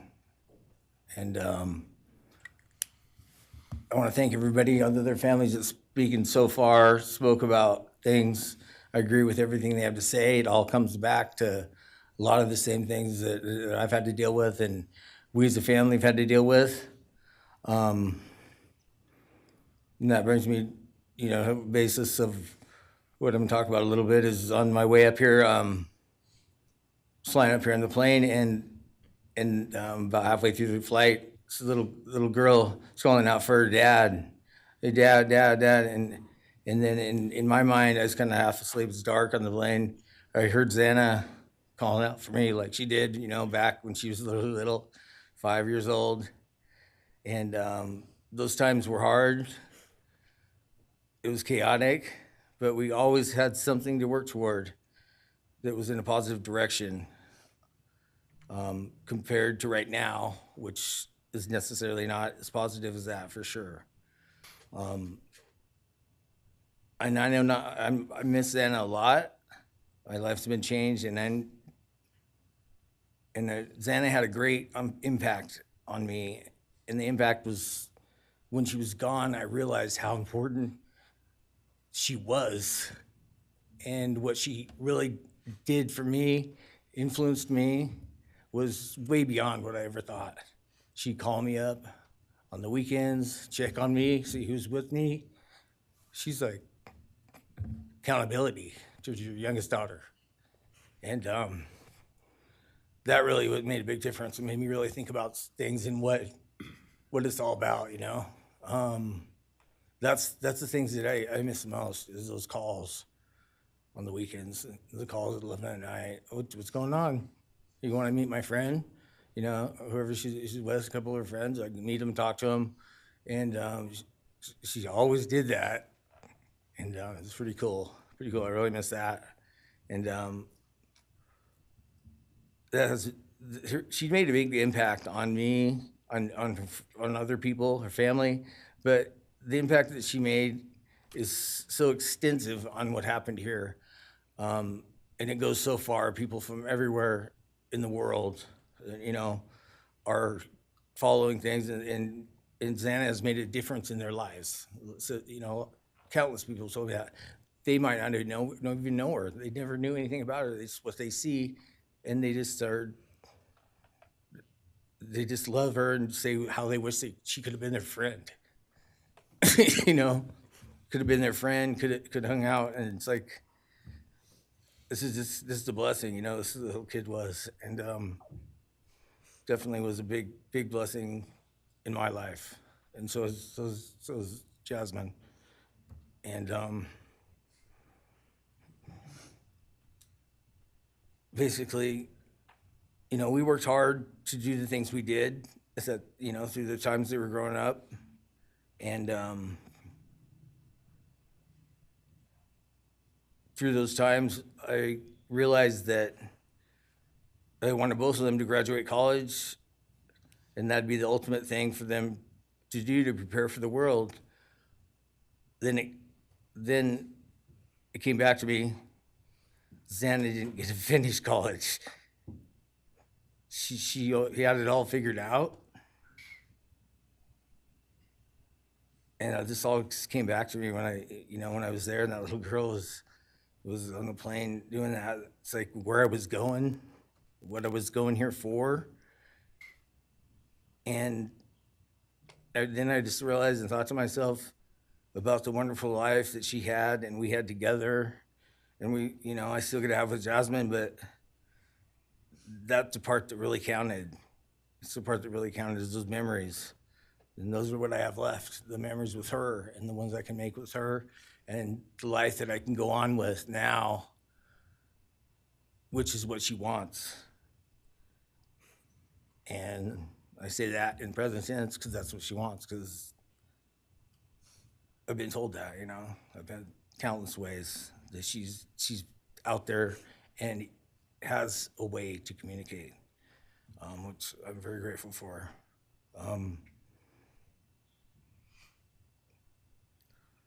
That goes to say that the impact of what happened to them, all 4 kids, goes so much further than just not me, the parents, the families, the community. It goes so far, because a lot of kids, in the colleges, just for an example, they locked their doors now. The door wasn't locked in the back. you know, at Penn State or wherever it was, all the colleges, I know that I've heard they all lock their doors now. So maybe the impact that it's gonna make is gonna help out and maybe protect some people.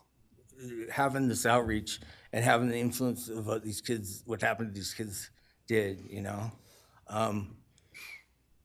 All I know is I was 7 miles away when it happened, and she wasn't feeling that good. It was 11:30, and I almost went over to Susanna's to say, and I would have been sitting right there in that couch, and you had to deal with me.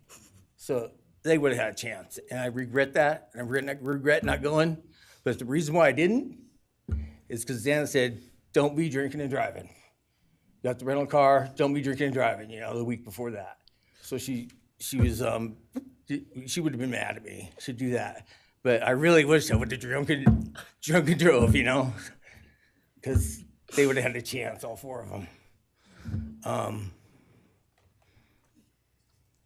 At this point, I just have to go on. We're gonna go on with everything and make things better in my life, because that's what it's all about.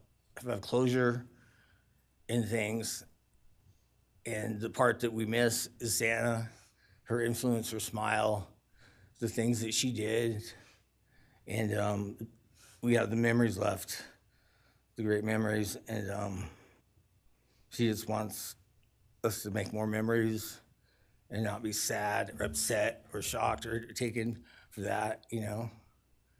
And that's what we're gonna do. We just have to. That's all I got. Thank you for your words and your courage, and bless your family.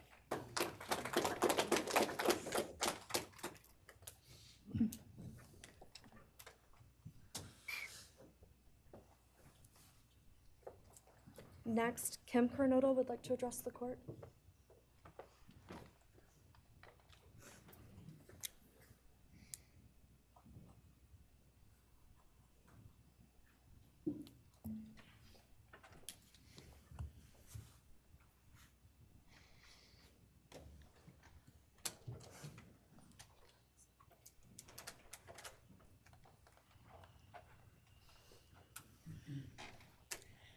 Thank you, Your Honor. My name is Kim Kernodle. I am Xana's aunt. I was very blessed to have her in my life, in our family. And I thought I had everything in my head, what I wanted to say, but it kind of went out. And I'm always looking for the positive thing, because evil, hate, can destroy people. And that's what it started doing with our family. It created anger with our family members. And then I had to look, because Xana was everything that the media, her friends said. She was that fun, loving, high-spirited, beautiful person. And I no longer get to get my nails done with her, have lunch with her.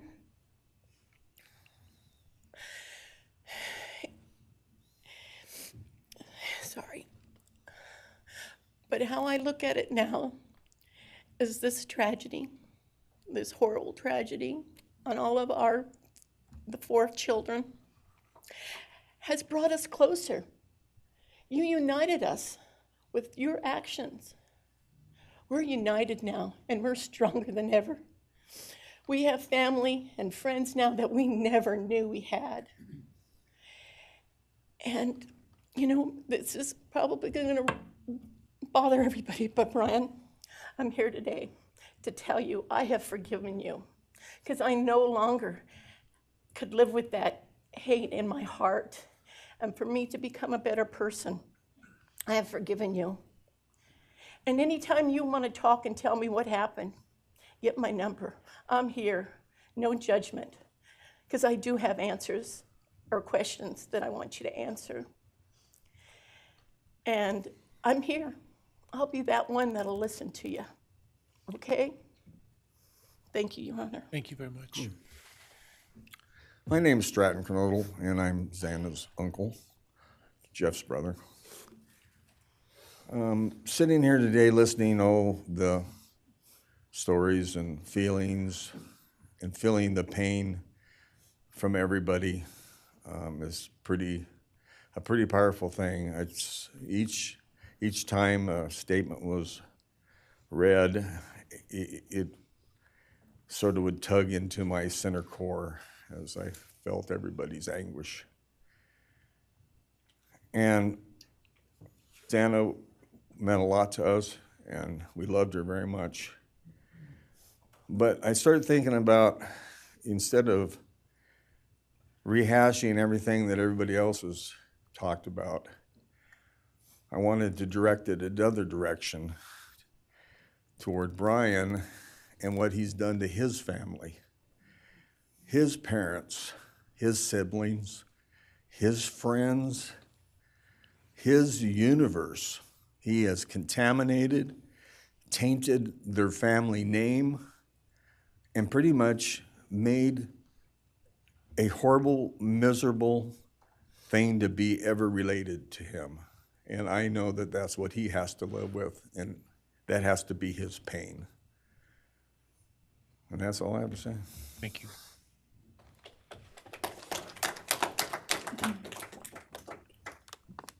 Next, Your Honor, I believe Randy Davis, stepfather to Xana Kernodle, would like to address the court.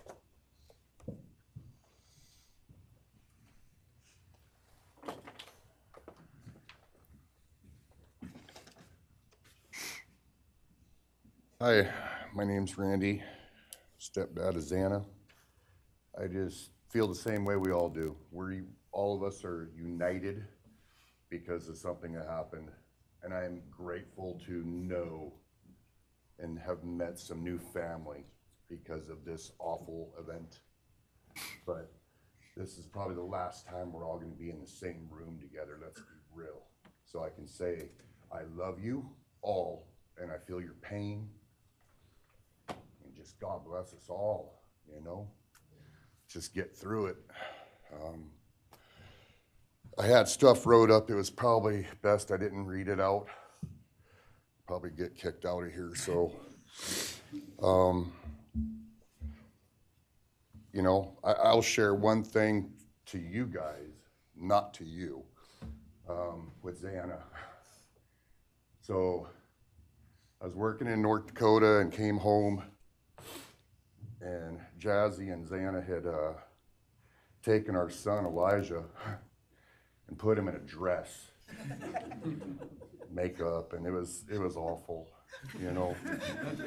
I was like, I don't know. She was funny. I told her she'd be in the movies and be somebody great one day like that, and now she is just above us as an angel with all the other beautiful kids. So let's hold that to our hearts, because this evil thing is not going to take nothing from us. You, man, I don't know what my limits are here, but I'm really struggling, dude.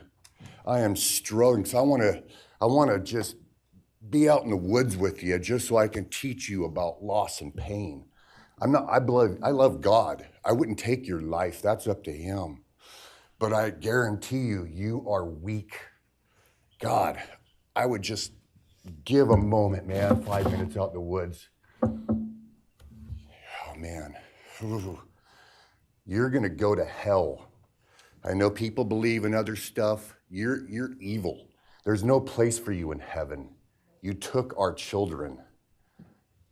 You are gonna suffer, man. I'm shaking because I want to reach out to you, but I hope you feel my energy, okay?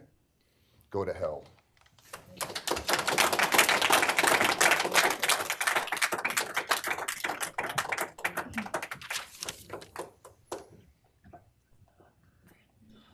Next is Kara Northington, Xana's mother.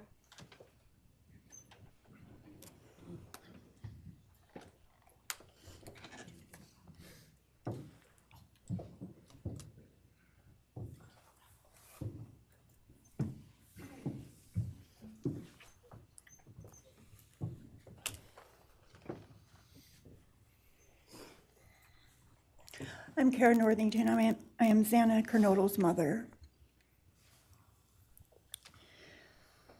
This letter is to you, really. But it is for my daughter, who was murdered by you. Today I stand before you, the man who is responsible for murdering my beautiful daughter, Xana Kernodle. My daughter was beautiful both inside and out. She possessed love for those around her and had a light so bright it will live on forever in our hearts. She brought joy and laughter to her friends, her family, and anyone in her presence. Our Lord and Savior, Jesus Christ, now has her in his loving arms in heaven, where she can never be harmed ever again for eternity. Because of her, I came to know my Lord and Savior, Jesus Christ. Because of her, many will come to Christ. It is Christ who lives in me that has given me the strength to forgive you. It was of no power of my own. In return, the Lord has filled me with joy, hope, and peace that surpasses all understanding. Jesus has allowed me to forgive you for murdering my daughter without you even being sorry or asking for this. This is only possible because he who lives in me is greater than any evil in this world. For God hath not given us the spirit of fear, but of power and of love and of a sound mind. I do not fear you or even let you rent space in my head anymore. This forgiveness has released me from any and all evil you have inflicted on me and my family. It has allowed me to let our Lord deal with you. You have accepted a deal that will prevent you from receiving the death penalty. Nothing man can do to you can ever compare to the wrath of God.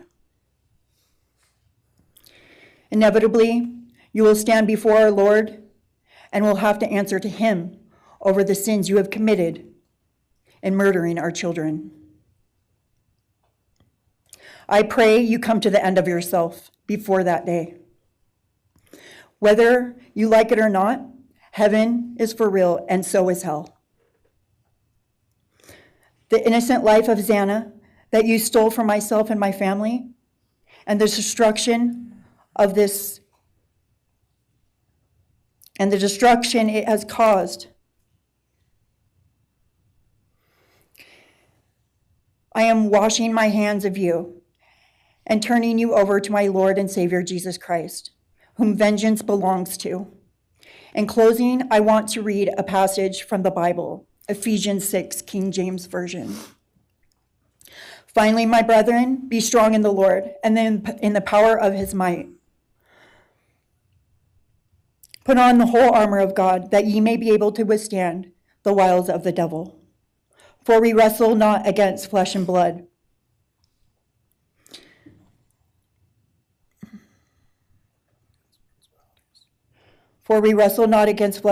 but against principalities, against powers, against the rulers of the darkness of this world, against spiritual wickedness in high places.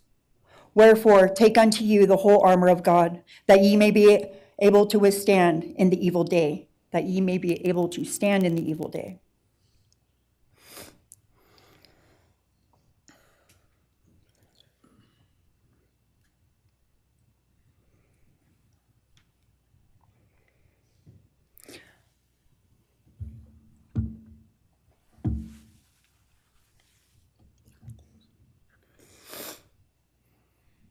I'm not going to share memories of Xana or any more of the goodness of her with you, because I do not want that to be in your head.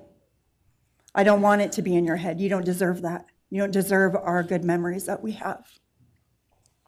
I do pray for you. I pray that you come to the end of yourself. I pray that before this life is over, that you ask our Lord and Savior in your heart and to forgive you. I do pray for that. But after today, I wash my hands of you, and you are no longer a thing. Thank you. Thank you.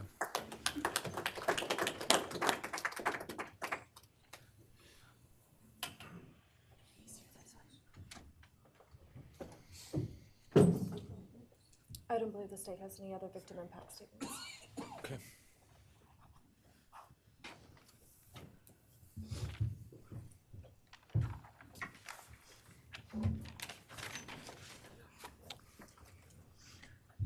Right, state can argue.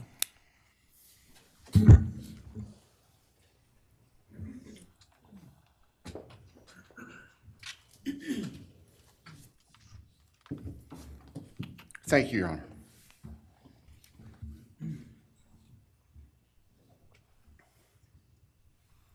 Just as a housekeeping matter to start, there will be the issue of restitution. That is, the documentation is being gathered, and we ask if the court would defer that for 30 days so we can present it in an orderly fashion and make sure it's comprehensive for everyone. Any objection to leaving restitution open in 60 days? All right. Thank you, Your Honor.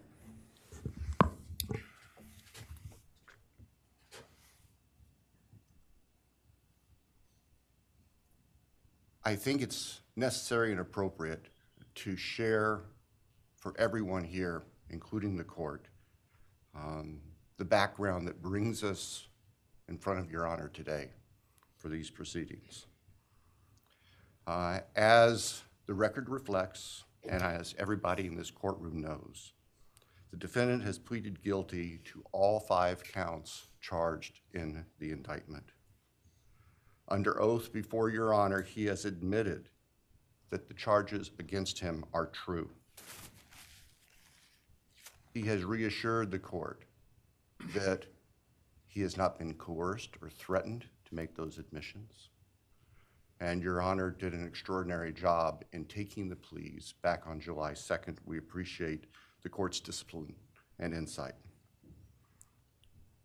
The defendant has also waived appeal on the multitude of rulings from this court and Your Honor's predecessor in Latah County on dozens, literally dozens of motions seeking to dismiss the case, seeking to control or limit evidence, seeking to offer evidence that would not be appropriate. And we appreciate the court's consistent rulings based on the law, based on the facts. As Your Honor will recall, on June 18th, it's just really not that long ago, we appeared before this court for arguments on what became the defendant's final motions to this court. Motion where they wanted to offer evidence suggesting that other people were responsible for the defendant's actions, and the motion seeking essentially an indefinite continuance of the trial. It was readily apparent to all of us in the courtroom from Your Honor's comments that those motions were not going to be granted. So we returned to Moscow and continued with what we had been working on for months in preparation for trial. We had no qualms about going to trial if trial was what was necessary and appropriate. The following week after we were in court, we were approached by the defense with an inquiry about a possible plea. And I can tell the court this is the first suggestion ever that there was any consideration, because indeed, the defense had maintained from the beginning that Mr. Kohberger, the defendant, was factually innocent.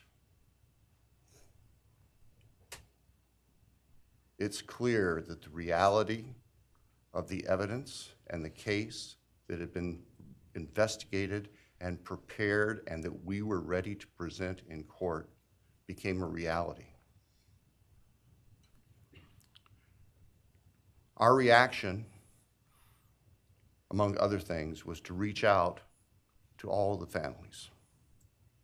And in fact, later that week, on Thursday and Friday of that last week of June, we met with representatives by teams, virtual meetings, with representatives of all of the families. And we talked about the status of the case, and the upcoming trial and things that related to the trial. And we also let them know that there had been an inquiry about whether there might be an offer for a plea. And we asked the family members for their thoughts and feelings. And they were candid. And they have been candid since, and we respect that. And we understand, recognize, and acknowledge that there was a difference of opinion among representatives of the different families. We understand that. One of the challenges of this case, one of the unique things about this case is we have multiple victims, each unique unto themselves, their families and friends unique unto themselves, and all of them entitled to their opinions, all of them entitled to their thoughts. Over the following weekend, our prosecution team, very skilled attorneys who were personally as well as professionally deeply invested in this case, met. And we talked, and the decision was reached. Well, to start with, were there to be any sort of plea offer or discussion, there's only one possibility. And that would be for the defendant to plead guilty straight up to all charges. There would be no bargaining about counts. There would be no bargaining about reduced sentences. And so we made the proposal to the defense that if the defendant was willing to plead guilty up front to all 5 counts as charged and waive appeal of the court's myriad decisions during the past 2.5+ years on all these motions that would have consumed years, if not decades, of time in the future.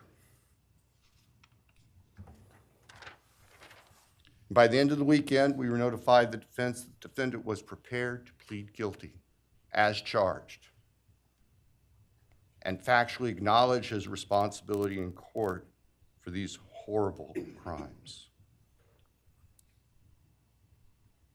Obviously, those discussions and negotiations were confidential. And as Your Honor noted, I believe, that was necessarily so, because if the defendant had decided not to plead guilty, it would have been devastating to our jury pool for there to be public information that there had been consideration by either party to a plea resolution. And protecting the prospective integrity of the trial after so many years was paramount. So, the end of the weekend came. We notified the victims' families of what had occurred. I recognize and acknowledge personally, and I respect the fact that of these fine, suffering people here, not everybody agreed with the decision we make. I accept that. It's my responsibility in the end. I recognize that that's the duty of the office that I hold.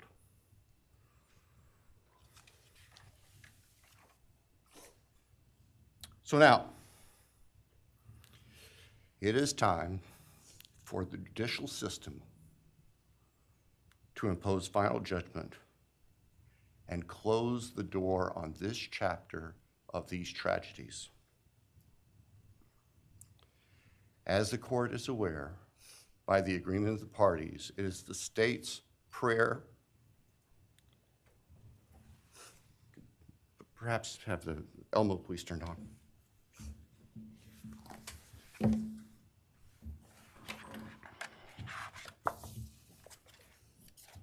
Thank you. That on count 1, the felony burglary, that the court sentenced the defendant to the maximum period of 10 years fixed in the custody of the Idaho Department of Correction. Then on count 2,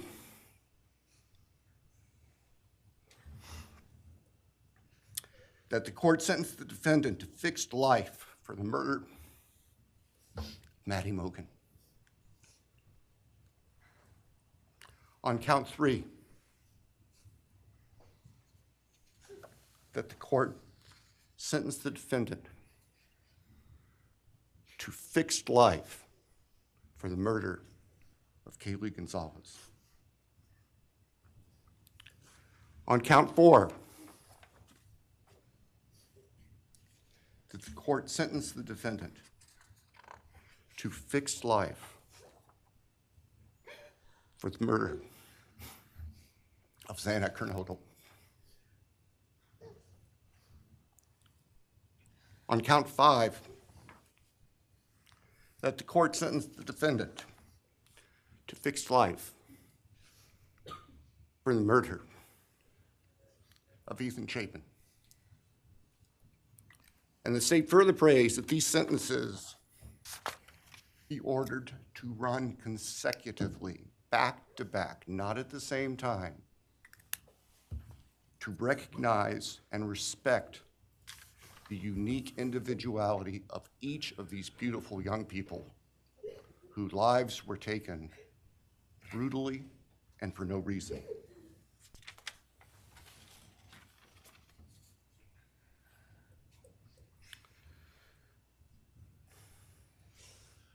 And hopefully now, as we have heard earlier this morning, it is time to afford the families and the friends and the community and the state of Idaho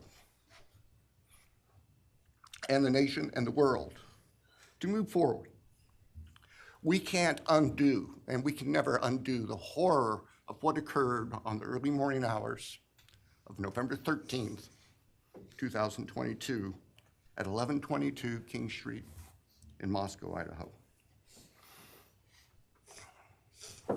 For a long time, the presiding district judge in Latah County was John Stegner, who eventually became a member and a justice of the Idaho Supreme Court. And Justice Stegner often observed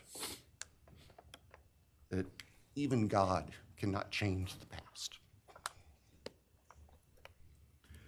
But everyone in this room has the ability to take themselves forward. And we want the judicial system to afford them the opportunity today to do that. From today forward, our memories should be focused on these innocent victims whose lives were taken, on their families, on their friends, on the community.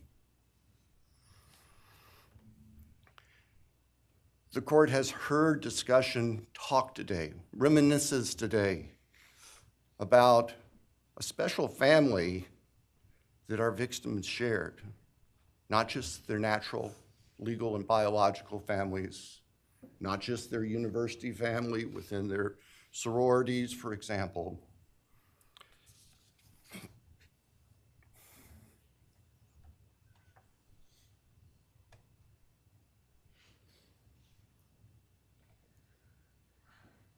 But this family. This is the picture taken on November 12th, 2022, of the special family of 1122 King Road. And you can see all 6 of these dynamic, vibrant, loving, special, innocent faces taken together just across the street from their residence, and barely 12 hours before 4 of them would be brutally murdered in their sleep. They've been described consistently as being bright, caring, vivacious, with futures we can only imagine now.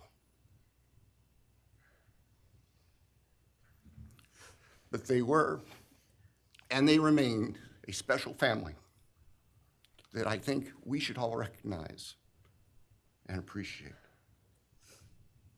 So it's time to move forward. There have been a number of statements directed specifically at the defendant today, I have one last thought. After Your Honor imposes judgment and sentences the defendant to spend the rest of his life in prison, in other words, sentence the defendant to die in prison, he's going to stand up in the belly chains and leg irons that he's wearing today, and he's going to be escorted into the custody of the Idaho Department of Correction. And the door will close behind him forever. That is the closure that we seek, that all of these people, these loving friends and family deserve, so that we can move forward. Thank you, Your Honor. Thank you.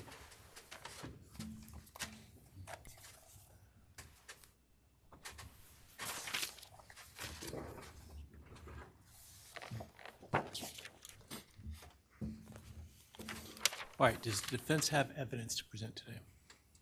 All right. Does defense wish to make argument today? Runner, we do not wish to make arguments. Mr. Kohberger, along with his legal team, is prepared for the court to enter judgment. All right, Mr. Kohberger, you have an opportunity to make a statement if you wish to. I take it you are declining. I respectfully decline. Well,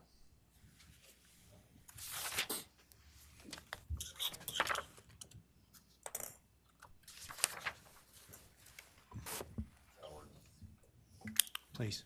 All right, let me start this morning by acknowledging and thanking those that have come here today in support of their loved ones, and I appreciate your courage and your strength. And I hope that you are able to move on as best as possible. Thank counsel for the professionalism that they've exhibited throughout this case. It has been my great honor to preside in this case and to help bring, to the extent possible, some resolution and hopefully justice to this case.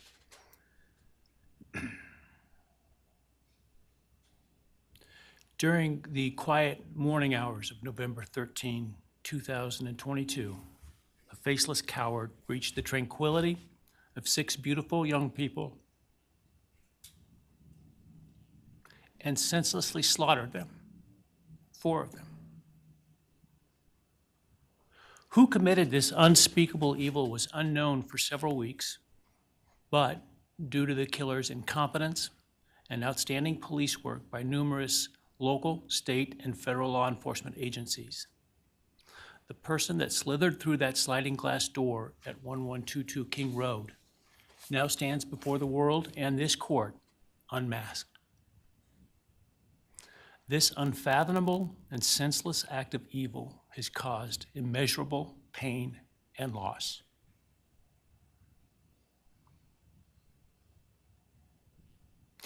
No parent should ever have to bury their child. This is the greatest tragedy that can be inflicted upon a person. Parents who took their children to college in a truck filled with moving boxes had to bring them home in hearses lined with coffins. The loss this killer inflicted was not just the death of these people's children, siblings, grandchildren, as we've heard today. It has ripped a hole in their soul, destroying a special part of their very essence. Any person who is a parent defines themselves foremost as such.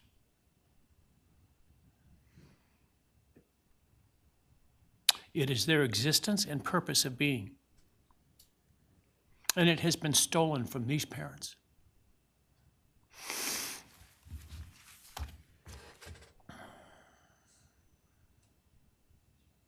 None of us have experienced the loss these victims have in the unspeakable way that they have. And therefore, none of us can, nor should we, question the way in which they have handled their loss. Whether that be in private mourning, removed as far as possible from this media circus, or in front of a camera demanding retribution with the loudest megaphone.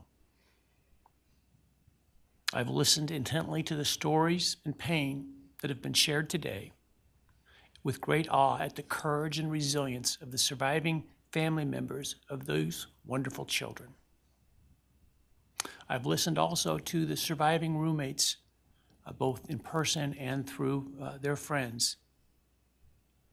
And I can't think of how, frankly, courageous they have been despite the hell that they have faced by uncaring people who have come up with all kinds of crazy theories about two kids simply being kids.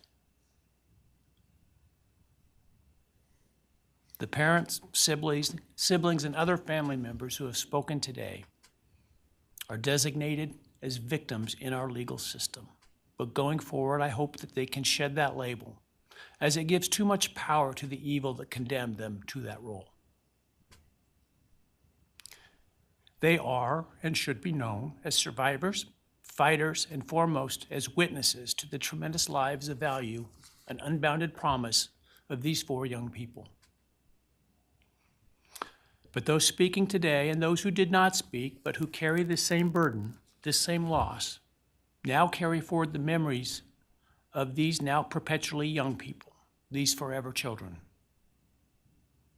These survivors carry the responsibility of ensuring that the voices of these children, Maddie, Kaylee, Xana, and Ethan, are never forgotten, and the positive impacts that they have had on so many lives are never minimized, and that the love they shared, the light that they shined onto others is forever celebrated. As we sit here today, this case is ending, and we are now certain who committed these unspeakable acts of evil, but we don't know, and what we may never know is why. I share the desire expressed by others to understand the why. But upon reflection, it seems to me, and this is just my own opinion, that by continuing to focus on why, we continue to give Mr. Kohberger relevance. We give him agency and we give him power. The need to know what is inherently not understandable makes us dependent upon the defendant to provide us with a reason, and that gives him the spotlight, the attention, and the power he appears to crave. Yet even if I could force him to speak, which legally I cannot, how could anyone ever be assured that what he speaks is the truth? Do we really believe, after all of this, he's capable of speaking the truth or of giving up something of himself to help the very people whose lives he destroyed?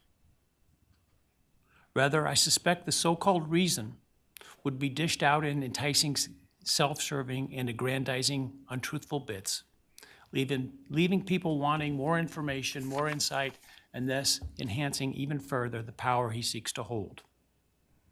Even if we could get truthful insight into his why, I suspect it would not in any way quench one's thirst for actually understanding why in the first instance. Because there is no reason for these crimes that could approach anything resembling rationality. No conceivable reason could make any sense. And in the end, the more we struggle to seek explanation for the unexplainable, the more we try to extract a reason, the more power and control we give to him. In my view, the time has now come to end Mr. Kohberger's 15 minutes of fame.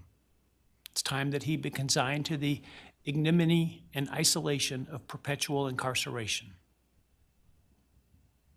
I know there has been concern about him collaborating on books or movies or other media projects, and I truly hope that someone does not stoop to affording him this spotlight that he desires in the name of clicks, royalties, or profits.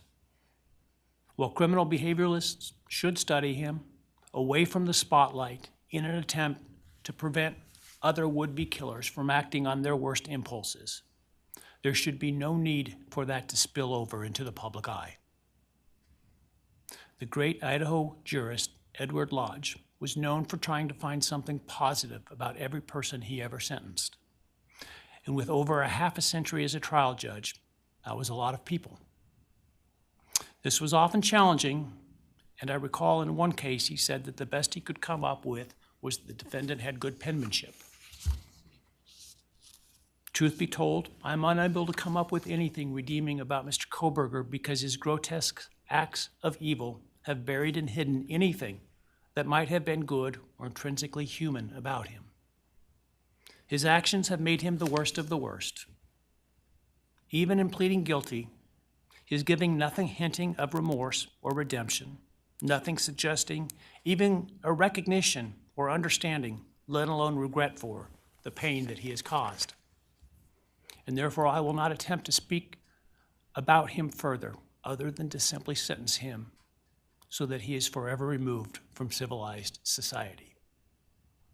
And accordingly, based upon his conduct and based upon the record before this court, recognizing the standards that govern this court's sentencing decisions as set forth in State v. Toohill, I hereby sentence Mr. Kohberger as follows. On count 1, burglary, 10 years fixed, 0 years indeterminate. I also impose a fine of $50,000. Count 2, first-degree murder of Madison Mogan. I sentence the defendant to a fixed term of life imprisonment without the possibility of parole, a fine of $50,000, and a civil penalty of $5,000 payable to the family of the victim. On count 3, for first-degree murder of Kaylee Gonzalez, I sentence the defendant to a fixed term of life imprisonment without the possibility of parole, a fine of $50,000, and a civil penalty of $5,000 payable to the victim of the family, or to the family of the victim, pardon me. On count 4, for the first-degree murder of Xana Kernodle, I sentence the defendant to a fixed term of life imprisonment without the possibility of parole, a fine of $50,000, and a civil penalty of $5,000 payable to the family of the victim. On count 5, for the first-degree murder of Ethan Chapin, I sentence the defendant to a fixed term of life imprisonment without the possibility of parole, a fine of $50,000, and a civil penalty of $5,000 payable to the family of the victim. The sentences on counts 1, 2, 3, 4, and 5 shall run consecutively to one another. Restitution will be left open for 60 days. Defendant will be required to submit a DNA sample and a right thumb print impression to the Department of Corrections and comply with the DNA Database Act. I remand the defendant to the custody of the Idaho State Board of Corrections for to be imprisoned in an appropriate facility in execution of the sentence where he will remain until he dies. Though you have waived your right to appeal, you do have a right to file a notice of appeal, and any such appeal must be filed within 42 days of the date of the written judgment, which will be entered shortly hereafter. Though the appeal, you should be aware, may be deemed a violation of the plea agreement, and so I certainly suggest you discuss that with counsel if that is your desire. I ask the media and public present to allow the families to be escorted out first before they leave. Again, thank you to everyone for your stories today. I am strengthened by them, and I am encouraged by your humanity and strength, and God bless you. We're adjourned.